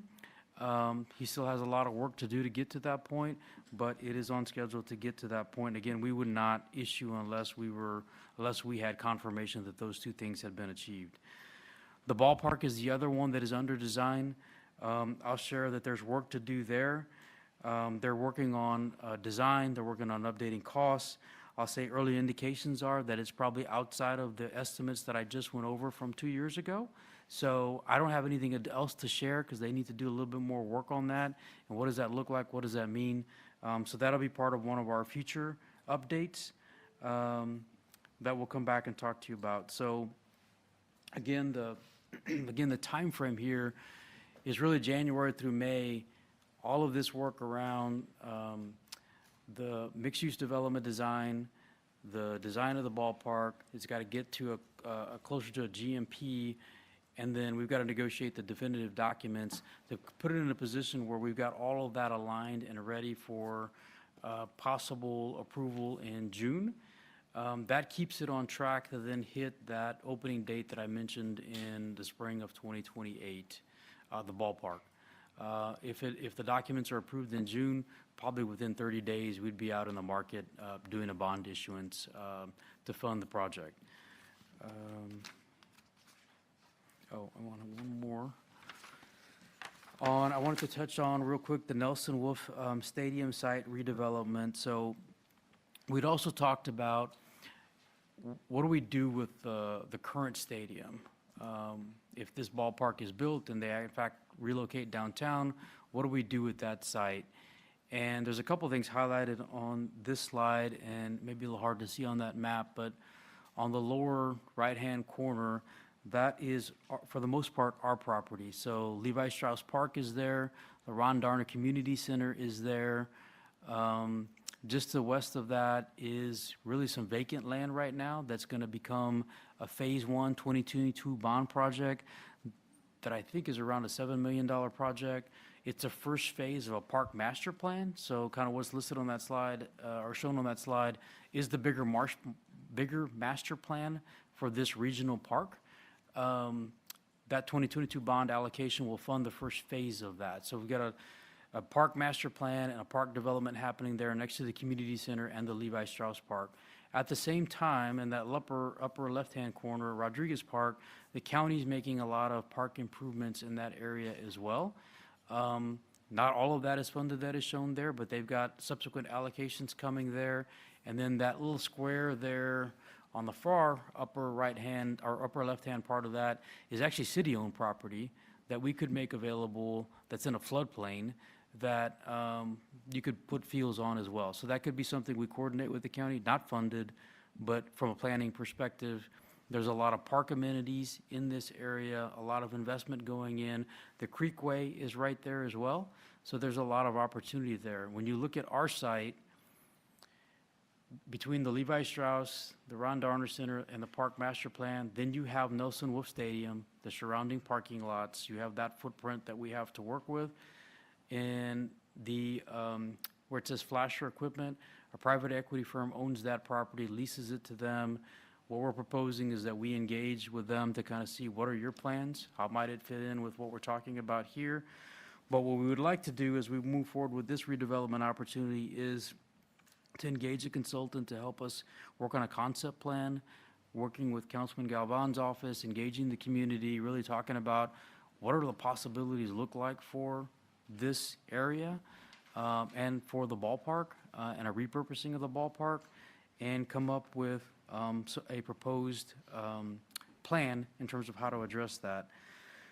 This one would move fairly quickly as well, because we'd like to get it in a position where we understand what that might look like, and if there's something that maybe we need to do or contribute to it to help it make it be successful, we want to know that sooner than later. Rather than waiting till the team leaves, we'd rather do this work up front. So we're going to draft an RFQ, get that to the audit committee in March. We would expect to have the consultant hired by June or in June, and then about a 6 to 12 week process of working through that. Again, all preliminary schedules. Once we get responses, we'll adjust that as we need to. But then getting a draft report from them in the September-October timeframe. So just a quick update on the current Nelson Wolff Stadium site and a potential redevelopment opportunity there. So that concludes my presentation. Hopefully I didn't blow through that too quickly, but happy to answer questions. Thank you. Councilwoman Kaur. Thank you, Mayor. Thank you, Ben, for the update. I just wanted to start off and share just still kudos to the team at NHSD and to the team that's been managing the soap factory apartments, because we worked really diligently over the summer to make sure that all of the residents that were eligible got the benefit that they were supposed to receive with their displacement funding that we provided. And so we have folks that still call me to this day to talk about what their plans are. And it was from that we actually really realized that how many of folks were living in small units and actually really there is a need for small affordable units in downtown. And so we had that discussion with the Housing Trust as well. So I just wanted to say thank you. And the other thing that I think is a really good benefit that we didn't expect is that there is still over $250,000. I think it's $274 available for phase 2 and phase 3. And initially, we didn't even think there was going to be that much funding available for them. So there is still opportunity for those folks that are still staying to receive their transition funding as well. The other thing that I wanted to just mention is just because the funding is coming from Houston Street TERS money, that this, Ben, can you just clarify that this money does not affect our bond dollars, our GNO bond dollars that we're going to be talking about next week? That's correct. This doesn't affect our general obligation bond capacity. Okay. So I just wanted to make sure the community itself knows that although it's debt, that it's not coming from that same space. I also wanted to highlight the partnership with Bexar County and SAISD on this deal. When we first started trying to work together, there was some contention on who was going to do what, but Bexar County is very graciously paying for the new parking structure for SAISD, which is a huge equity contribution from their side. So grateful that the judge and Commissioner's Court was willing to support them in that matter. Also, SAISD was able to receive a land swap for the Advanced Learning Academy. It's one of their highest rated elementary schools in the district, and it's on Euclid. It's actually one of the reasons why 425 San Pedro, which by the way is built and having its grand opening next Tuesday, 10 a.m. Hope everybody will be there. But it's one of the big reasons why that affordable housing development was able to get its 9% deal, and it's because they are close to a high-performing elementary school. So because their school is high-performing and they wanted to grow capacity with their bond, they needed more land. So they have actually transitioned over to the west side right now as they are growing ALA Euclid. And our Public Works Department has been working with us to get them a crosswalk too, so they're going to be able to cross safely with the Hawk across both sides. So we're excited about the benefit that SAISD is getting in that elementary school, but also their partnership at their high school. The other component that y'all will remember was SAISD really wanted to be involved in the affordable housing conversation, and so one of their board members is dedicated as a member of the Housing Trust as well. But more so than that, I think we had a big push in our last RFP for our housing bond to include 2 and 3 bedroom units in all of our deals, and I think we need to continue to focus on that because we had this conversation a little bit earlier with downtown and what that means for downtown housing. And while we know it's easy to build 1 bedroom, we have to continue to deeply incentivize 2 and 3 because it's very apparent that families are moving further out where there's easier access, and we want to make sure families can stay in the urban core in the CRAG and still be able to attend our inner city schools. And so I wanted to also thank one more update that we've been working on is the 5 Points underpass. So you all remember the 5 Points neighborhood was actually really excited for the ballpark, and they're the neighborhood that's just north of it. And they're excited because they feel like they're the often forgotten one. And if we go back to the conversation that we're just having of what our downtown boundaries are, sometimes when you're in the peripheries of downtown and you're right outside, you feel like, oh, everything just goes and it doesn't actually help connect and benefit us. So actually, Councilmember McHugh Rodriguez had started this project to work on the underpasses, and he was working on the east side ones, and y'all will know that there's a Crayola underpass on the east side, there's the Commerce Street that's beautifully lit. So we are working on the Fine Silver underpass. It's the one that connects Flores across to 5 Points. And the baseball team, as well as some of the other downtown stakeholders, have agreed to help co-fund an arts project underneath the bridge. So we've held a couple of community engagement sessions for what that would look like. And the community wants to show how that was like the initial passageway to downtown. They're going to do a little homage to baseball and the missions, of course. And then we're going to try to light that up as well. So I'm excited about that partnership coming forward to show the entryway to San Pedro Creek, because that area is very heavily walked as well. And continuing to support our in-house population around there. We just implemented a sharps disposal area with Corazon there because we wanted folks to be able to safely dispose their needles that are walking up and down. So all of that to say, there's some work that's already been done since this deal has passed, but I do think there's more work that we need to do with community stakeholders and engagement. And I know the team is committed to continue to working with all of our offices to see who is really engaged to doing that work. The last meeting they just told me they had was a universal design session, which is something the Housing Trust also uses to make sure that the stadium is being accessible. So I'm excited for the work to come forward. I know there's a lot in the timelines, and the last thing I just want to reemphasize is until phase 1 goes to market, we won't be taking out debt from the Houston Street Tours to pay for the stadium. So just wanted to reemphasize that too. That's all I have, Mayor. Councilman Galvan. Thank you, Mayor, and thank you, staff, for the presentation, Ben. I really appreciate the conversations we've been having around Wolf Stadium redevelopment efforts. I know it was one of the first things that I came into office talking about with Lori and Maria and Eric, as well as Ben Homer recently, to figure out ways that we can continue to push forward on the Wolf Stadium redevelopment. As we know, of course, with it moving downtown, I want to make sure that District 6 and the west side of San Antonio is not left behind in this conversation. We know the impacts have happened from this development, the kind of promises that were made, similar to the conversation around the east side. And we've seen the impact since, where we've seen a school close nearby, we've seen continued struggles of economic disparities in the area. And so it's important that we continue to focus in on ways that we can support the growth of this community and support the benefits that are needed there in true economic development fashion. We talk about grocery stores, healthcare, et cetera, that are missing from the community. And so eager to work on that. I really appreciate the conversation I had today with Randy as well, where the team is all in on continuing that work. So appreciate that as well. So I'm really excited to make sure that we are moving forward on this. I do want to make clear just to my council colleagues, I know I've talked to Eric and Ben about this already, but that I don't feel a consultant would be the best use of this effort. My team and I have already discussed making sure that our team is front and center in leading this community engagement efforts. We have a block walking plan ready to go, as well as making sure that we have the venue space needed at our field office at Darner. And so there's a lot of things that we are going to work on to make sure that this goes through in a way that's productive for the community and brings the community along every step of the way. So, you know, I think we can continue talking about a consultant in any other kind of ways, but I think in terms of the leading the community engagement and having the conversation, it'll be my office to make sure that we are delivering and also make sure we're rebuilding trust in that community regarding this conversation. So just want to be clear on that, and we'll discuss that further in the back end. I had a couple of quick questions around the stadium. Do we have the cost estimates for the feasibility study, traffic security study, intersection studies?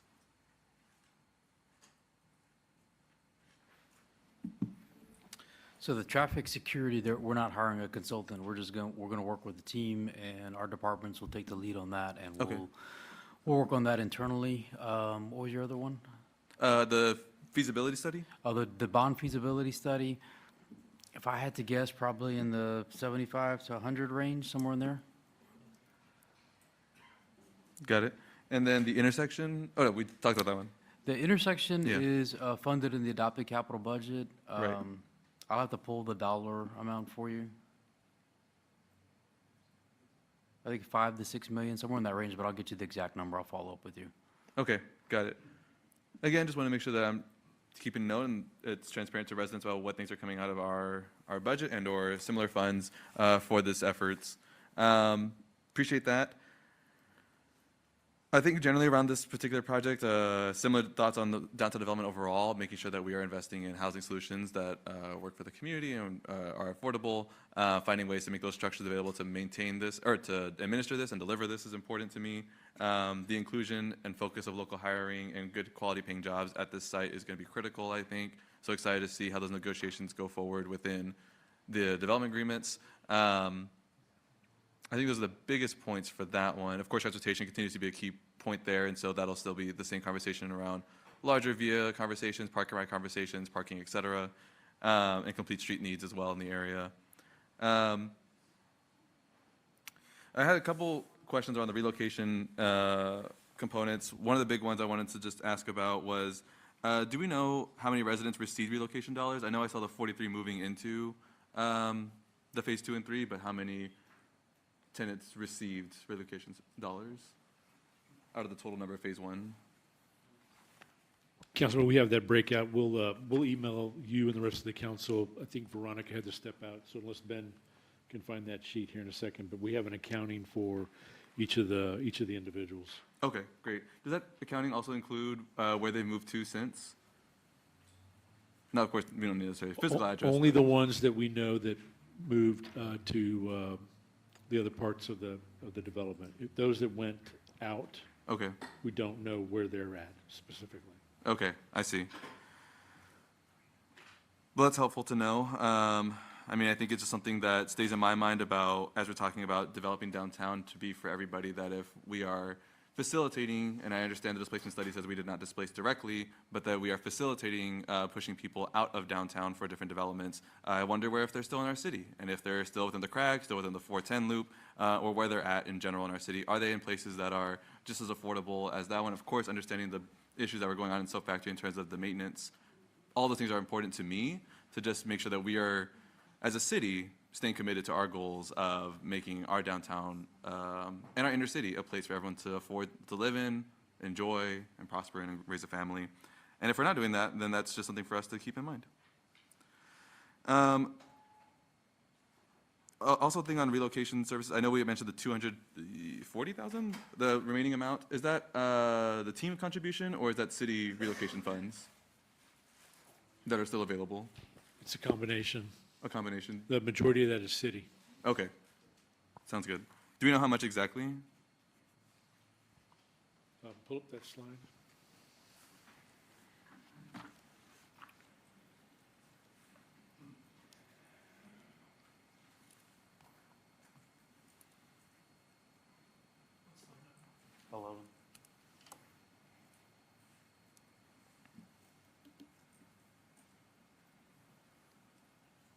So out of Western Urban's allocation, they distributed 152,000. Out of our allocation, 74,000 for phase 1. There's 274,000 remaining for phases 2 and 3. And then out of that 274, do we know how much of that is the city relocation funds? I can also get that later. Our total was 200 or 250? Was it 250? 250, so Western Urban actually had to give more because some Yeah. of them didn't income qualify. So the city portion required income qualification. Right. Western Urban did not. That's why they've actually given more. Okay. And so what we'll do when we send you I couldn't find the breakdown, I'll include kind of a reconciliation of what was put in initially by the city and Western Urban. Ours had some income eligibility pieces on it, theirs did not. So we'll kind of reconcile that for you and then show you how that was applied to the tenants that were in that phase 1 piece. So we'll just Okay. break all that out. Thank you. That'd be helpful. It's about $176,000 a city of the 274. Got it.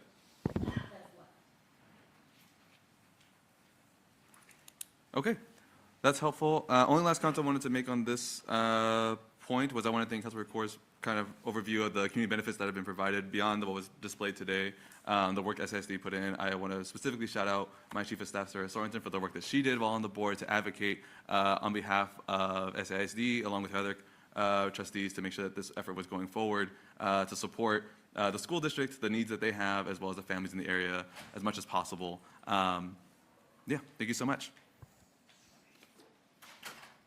Councilwoman Viagran.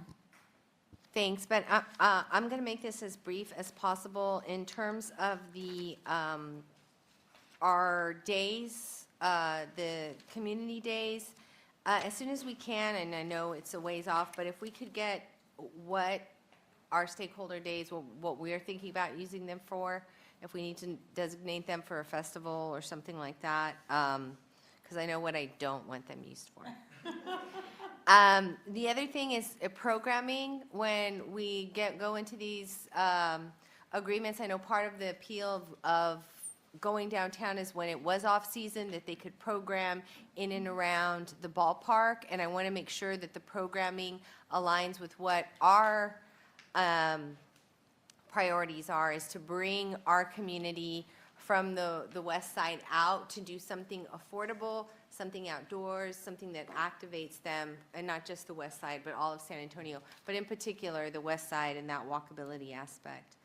I would like, and I don't know if this presentation should go to PCDC or EWDC first, but the Wolf Stadium redevelopment, in terms of what we're looking at there and how we can take that out to our business partners, if it is going to be some multi-use, and then with PCDC, if we need to go vertical in some of our housing that we're thinking about in that area, presenting to them in more in-depth on just the Wolf Stadium.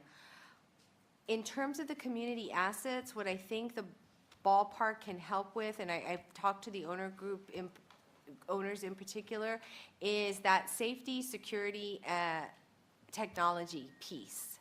You know, of course, if we activate the space, people will go out there and it becomes safer and becomes something where people feel more secure. And then if they have the technology, whether it's free Wi-Fi, lights that come on at dusk because they're solar powered, that tends to kind of be helpful too. So I want to make sure that we stress with them that that's our expectations. Thank you. Councilwoman Aldrete Gavito. Thank you, Ben, for this presentation. Just a few quick points. On slide 3, I think one of the things that I appreciated most about this deal when we were all voting on it, or when many of us were voting on it, was, Ben, what you mentioned, that how the conditions need to be met before the issuance of ballpark bonds, and how phase 1 must be done before we can even start phase 2. I thought that was a really smart play in our negotiations, and so I'm glad to see that all came to life. I do want to commend Western Urban on hearing the needs of the community and providing relocation assistance. That's not something they had to do, so I'm glad that they went above and beyond for the community to do that. The other thing was, really quick, this kind of ties into our previous conversation on why transportation and getting people into downtown is going to be so important, and really finding different ways to do that other than continuing parking garages. So I'll just say that quickly because I want us to make sure that we're looking at it for everything that we're discussing downtown. And then I do want to echo Councilman Galvan's comments on not necessarily needing a consultant, because I think that our council offices know our residents and our resident needs the best. And so I have full faith in him and his team to block walk, understand the residents' needs, and get something productive for the Nelson Wolff Stadium. Thank you. Councilman White. Thanks, Mayor. I'll start back to front where the councilwoman left off. I know Councilman Galvan has been working hard on what's going to be there where the Nelson Wolff Stadium was, and he and his office are the right folks to lead that discussion and conduct the community engagement necessary. And so I fully support his efforts there, and you know, what he wants to do out there. I think we should all have confidence it's going to work and follow there. With respect to the financing, I'll echo Councilwoman Aldrete Gavito's statements as well.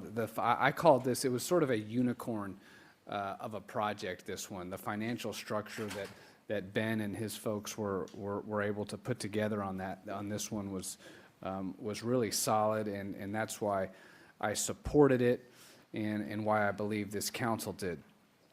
Big picture, we have such an opportunity here when you think about the district that's going to be on one half of downtown, and then this minor league stadium on the other side of downtown.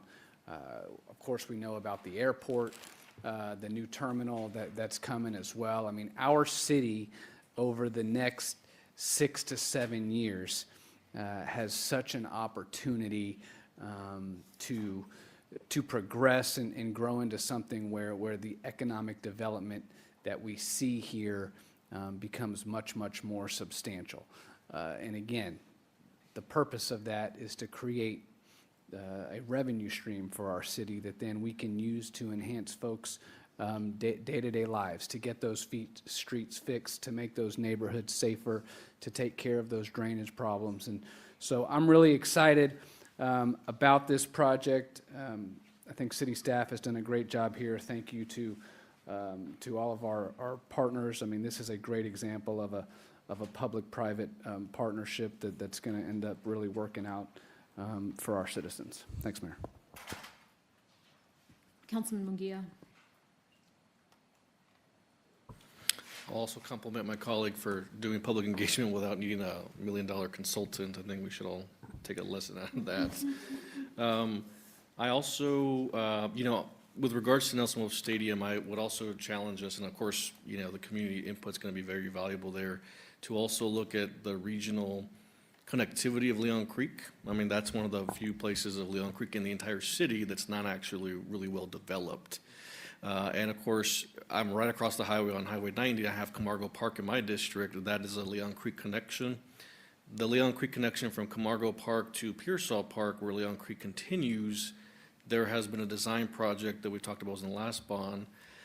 So I think as far as the creek goes, I would say look at that more regionally and connectivity to you could eventually get from Tom Slick all the way to Pearsall Park. Right now, that connection doesn't exist, and it really should, considering the rest of Leon Creek and how it's been developed over time. I would also appreciate, I know you're going to send us an email on the folks that relocated and took advantage of the funds. I would also be interested to know why maybe some folks may have applied and not received money, if there was any data regarding that, or why they couldn't be helped. I'm also curious why on slide 16 it says that there's no direct displacement from the ballpark project. So we just talked about relocation, and now we're saying that there's no displacement. So I don't understand why that is saying that. Can someone clarify? As I mentioned earlier, the ballpark site itself did not cause the displacement. The plan did, because it has mixed-use development impacting it. So when you look at the TERS policy, on the way it's worded, that's where that comes from. Yeah, I think, and I appreciate that. I think we're splitting hairs with that, and I think that maybe by technicality, that's correct. But I think the spirit of the TERS changes that were made was trying to get at this. And so I understand that the actual physical project didn't displace, but the plan that it encompasses did. And so we went through I was on staff, but we went through a very long process with the TERS, policies. And so to see that it technically didn't fit, but yet we have a whole fund for relocation because of the project, kind of gets to the spirit of it. So I guess we'll have to refine that at PCDC or something, because that should have said, yes, there was displacement. Yep. And Councilman, you're exactly right, that displacement analysis will be done in the spring. If you go to that slide, we are splitting hairs to a degree, but that report is not done. So this is good feedback to take into consideration, because the final report will take into account the entire development. Yeah. We'll lay that out. I appreciate Yeah. that, and I suspect that the project will say there was displacement, so I don't think putting this slide here today was helpful, Well- if it's not finished. It's to lay out what still needs to be done, and the preliminary schedule for finalizing that analysis back to the council and the public is in spring of 2026. Yeah. So we could have maybe done that second bullet a little bit differently, for sure. Yeah, I think you Yeah. could have omitted that, because Yeah. that is not helpful, and it makes a trust issue there with that bullet point there. is So what we're I'm not saying. trying to create a trust issue, but I certainly understand that we shouldn't be splitting hairs like that. and understand, and we'll make sure that in that displacement study, it takes into account the whole thing. If I may add, though, because I want to get to the trust issue, we use the definition that's in the TERS document. So we're not trying to mislead anyone, Councilman. If the council wants to change that language, we can change it to make sure we don't have a situation like that. But we're not splitting hairs or misinterpreting anything. We're following the definition that's in the TERS document. Okay, then if that's the document, then we will change that at PCD. So I'm looking at you, John, to help me with that. Thank you. Councilman, the other part I should have said, because I kind of went through this quickly on the front end, was much like the district, the back half of this presentation was really meant to talk about what's our work plan for '26, what are the things you're going to see coming in the next, in this case, really going to be more next 6 months, not 12 months, because a lot of this is on a more accelerated timeline. But this is one of those work efforts, so that's why that slide is in there. So I should have highlighted it. A little bit different because we talked about the term sheet a little bit on the front end, because we hadn't had that conversation with you all as a group. That term sheet was approved in September of '24. I think we were going to do it a couple times last fall. We just didn't get there, but that's part of why this one is structured a little bit different than the previous presentation, but meant to get to the same goal.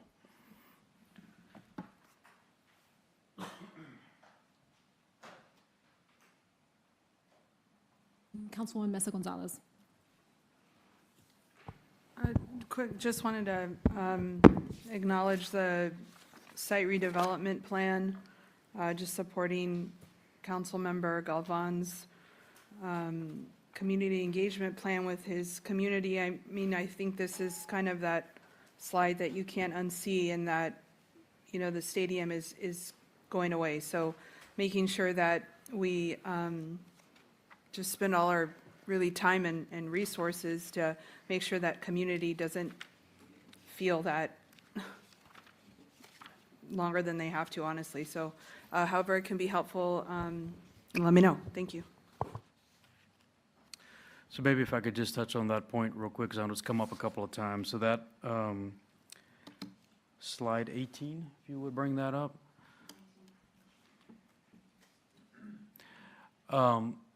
And we can certainly work with your office, Councilor Galvan, to work on the scope of this. It really wasn't to be just community engagement. We want to give you a resource that you've got, that as you engage the community, and we certainly will take your lead on the community engagement side, but as you engage them, giving you a resource that can help us vision that a little bit. So put it on paper. What does it look like? What do some options look like? Explore options with you, look at that, but then be able to show the community this is what it could look like. So it's a little bit of an additional resource, but happy to work with you on the scope of what that looks like.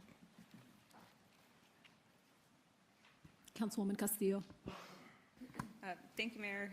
To vote upon the point of Councilman Munguia, I believe it's the Strategic Housing Implementation Plan that defines direct residential displacement as defined by the City of San Antonio to include any occupied inhabitable household located on the proposed project site that will be required to permanently move for the proposed development. And I understand within the presentation, it's focusing on I believe the TERS policy, but I think there's opportunity when it gets amended in PCDC to adopt the SHIP definition of displacement.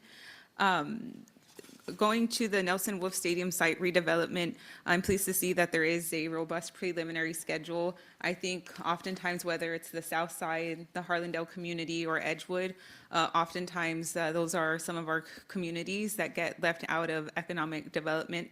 And the concern that I've heard from abutting property owners, small business owners in particular, is they're concerned about what the relocation of the stadium is going to mean for their small businesses. Many of the employees go to the nearby taquerias and shops around Wolff Stadium, and they're concerned about how they're going to see a decrease in revenue as there's changes. So I'm pleased to see that staff and the council member intend to get ahead of that relocation to make sure that the community members and the business owners alike have the support necessary. In terms of the structure for the Development Authority, can you remind me of what that makeup looks like?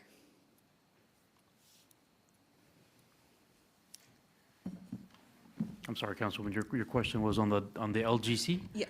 And what like Yes, the what- board makeup? Yes, the board makeup. So the board is 9 members, 3 from the city, 3 from the county, and 3 from the team.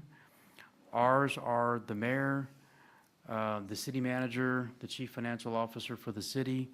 The counties is the county judge, the county manager, and one of the commissioners. Okay, thank And then you. there are 3 reps from the team. Yeah, thank you for that clarification on the makeup, because often what I hear from District 5 residents is in terms of accountability, right? And who do they hold accountable if there's questions or concerns in terms that they have control over to who to hire and fire, right? So I think having elected representation from both the city and county is important for accountability purposes.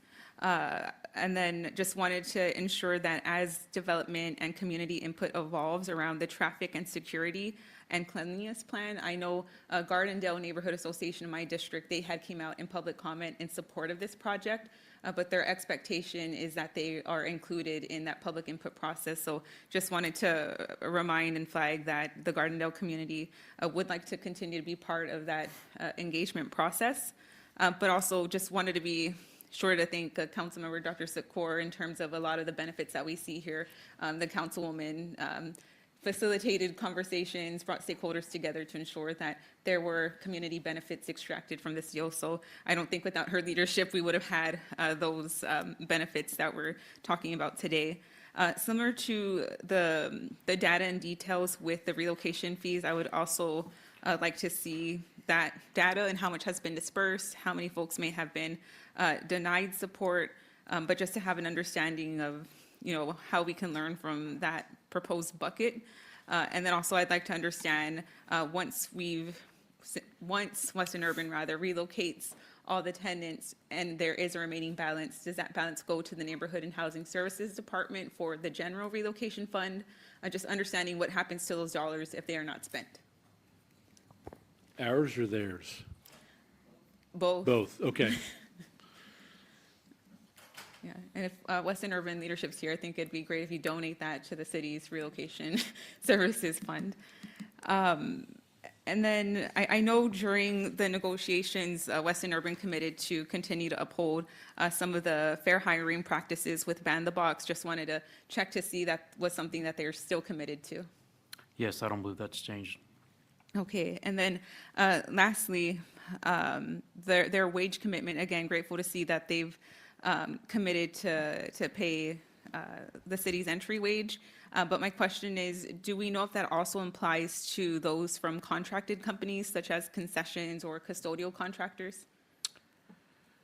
Councilman, let me go back and look at that one. My recollection, this is for the employees in the ballparks. I think it's following kind of what we do in our, with ours. Let me double check that. I'll make sure I get that right. Okay. Those are my comments and questions. Is your question, back in December or November, we were on another topic and you were asking about a sub of a contract? That's what you're asking about here? Yes. We'll follow up on that. All right, thank you, Eric. Thank Because you, that Mayor. wasn't the intention. Sounds good. Thank you. Thank you, Mayor. Councilman Galvan. Just last quick point. I know I'm happy to have the Wolf Stadium redevelopment conversation go to another committee, but I just want to be sure too that we are engaging the residents first to kind of further discuss what things they want to see and then what ways we can then make it feasible to make happen. I would just prefer that to happen first before we go to any other council conversation or committee. Thank you. Has everyone spoken on this issue that'd like to speak? Okay. Ben, can you give us a little bit of an update? Some of us are obviously catching up, right, to the story. And so when you look at the term sheet, the bonds were supposed to have been initially issued November of 2025. Yes, ma'am. Obviously, that did not happen. My understanding is that it's pushed to, as you described, May or June due to challenges in the economy, challenges with meeting the guaranteed revenue. How should we understand the delay?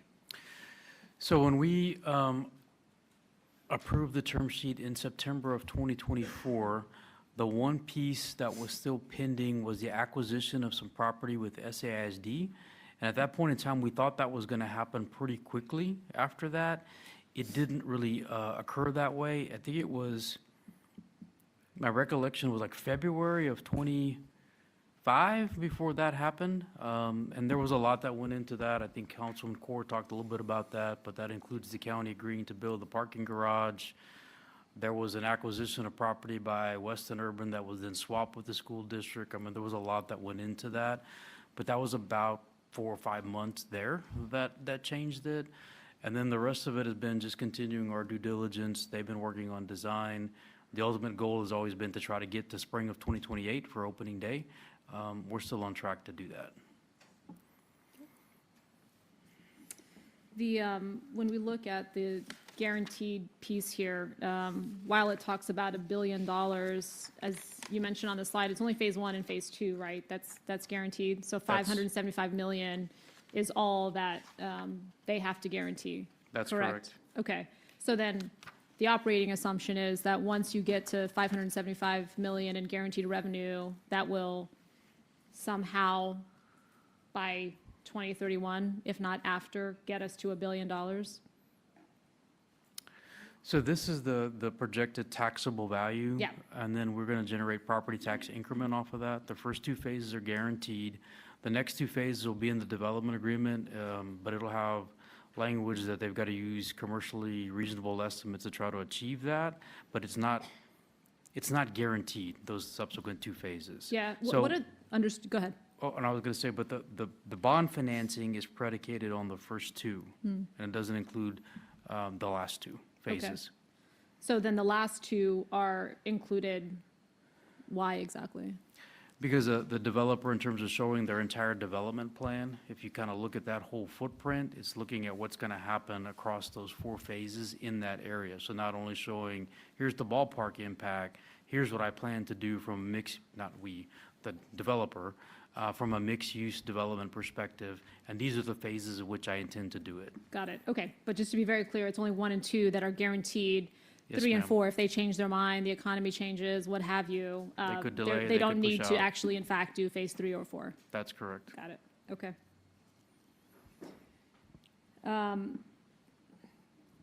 There's like 70 some odd games, and it sounds like the owners would like to do another 120 events at the space. If I'm looking at your term sheet correctly, and it looks like we're on the hook for $500K every year in terms of maintenance. That's correct. Can you help me understand how we got to that very significant number? Yes, so. And especially if again, they're keeping all the revenue, right? Yeah, so the team is putting in $250,000 in Yep. annual maintenance. We're putting in $500,000. We did that part because the county was going to help with the SISD acquisition, but that was based on relatively what we thought we needed to do in terms of annual maintenance to maintain the facility. So that the number came from that, and then we split it with the team, 250, and then 500 from us Okay. out of the TERS. Not unlike the question I asked previously, but I'd welcome some understanding of how what we are putting in at least gets us to breaking even, right? Considering all the revenue that they are getting, what we are putting in, et cetera.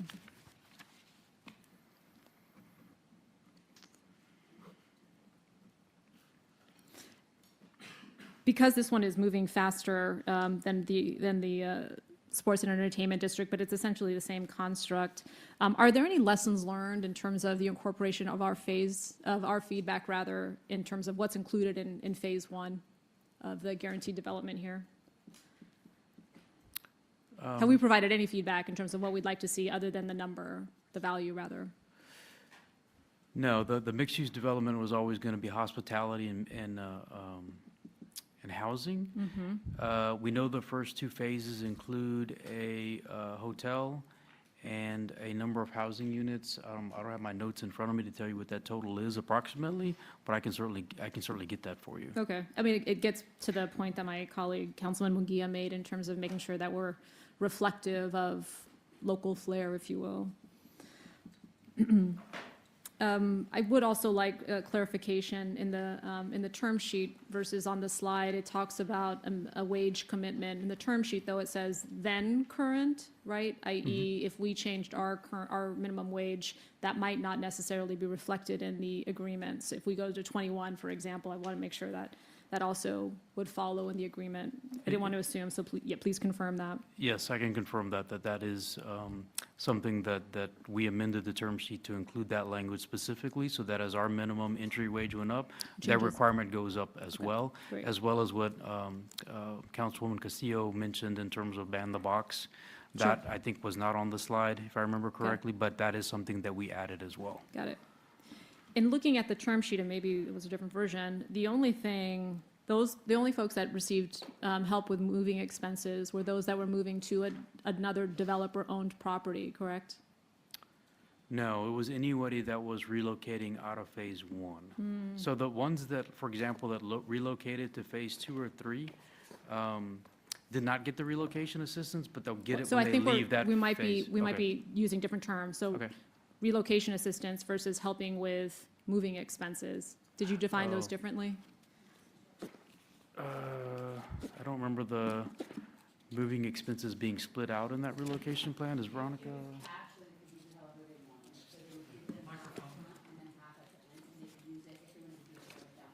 Or moving, or whatever. Okay, so I'm looking at the term sheet from September 6, 2024, where it says developer will pay for moving expenses for on-site soap factory apartment relocations and for moves to other developer-owned properties. So welcome the clarification, because I'd like to understand, I mean, I'm imagining the cost of rent at soap factory much different than the rent at some of the other developer-owned properties. So who actually took advantage of that to the extent it was actually a realistic benefit? I'd like to understand as well, get a copy of the scope of work for the feasibility study. Okay. Thank you. Do we have a cost yet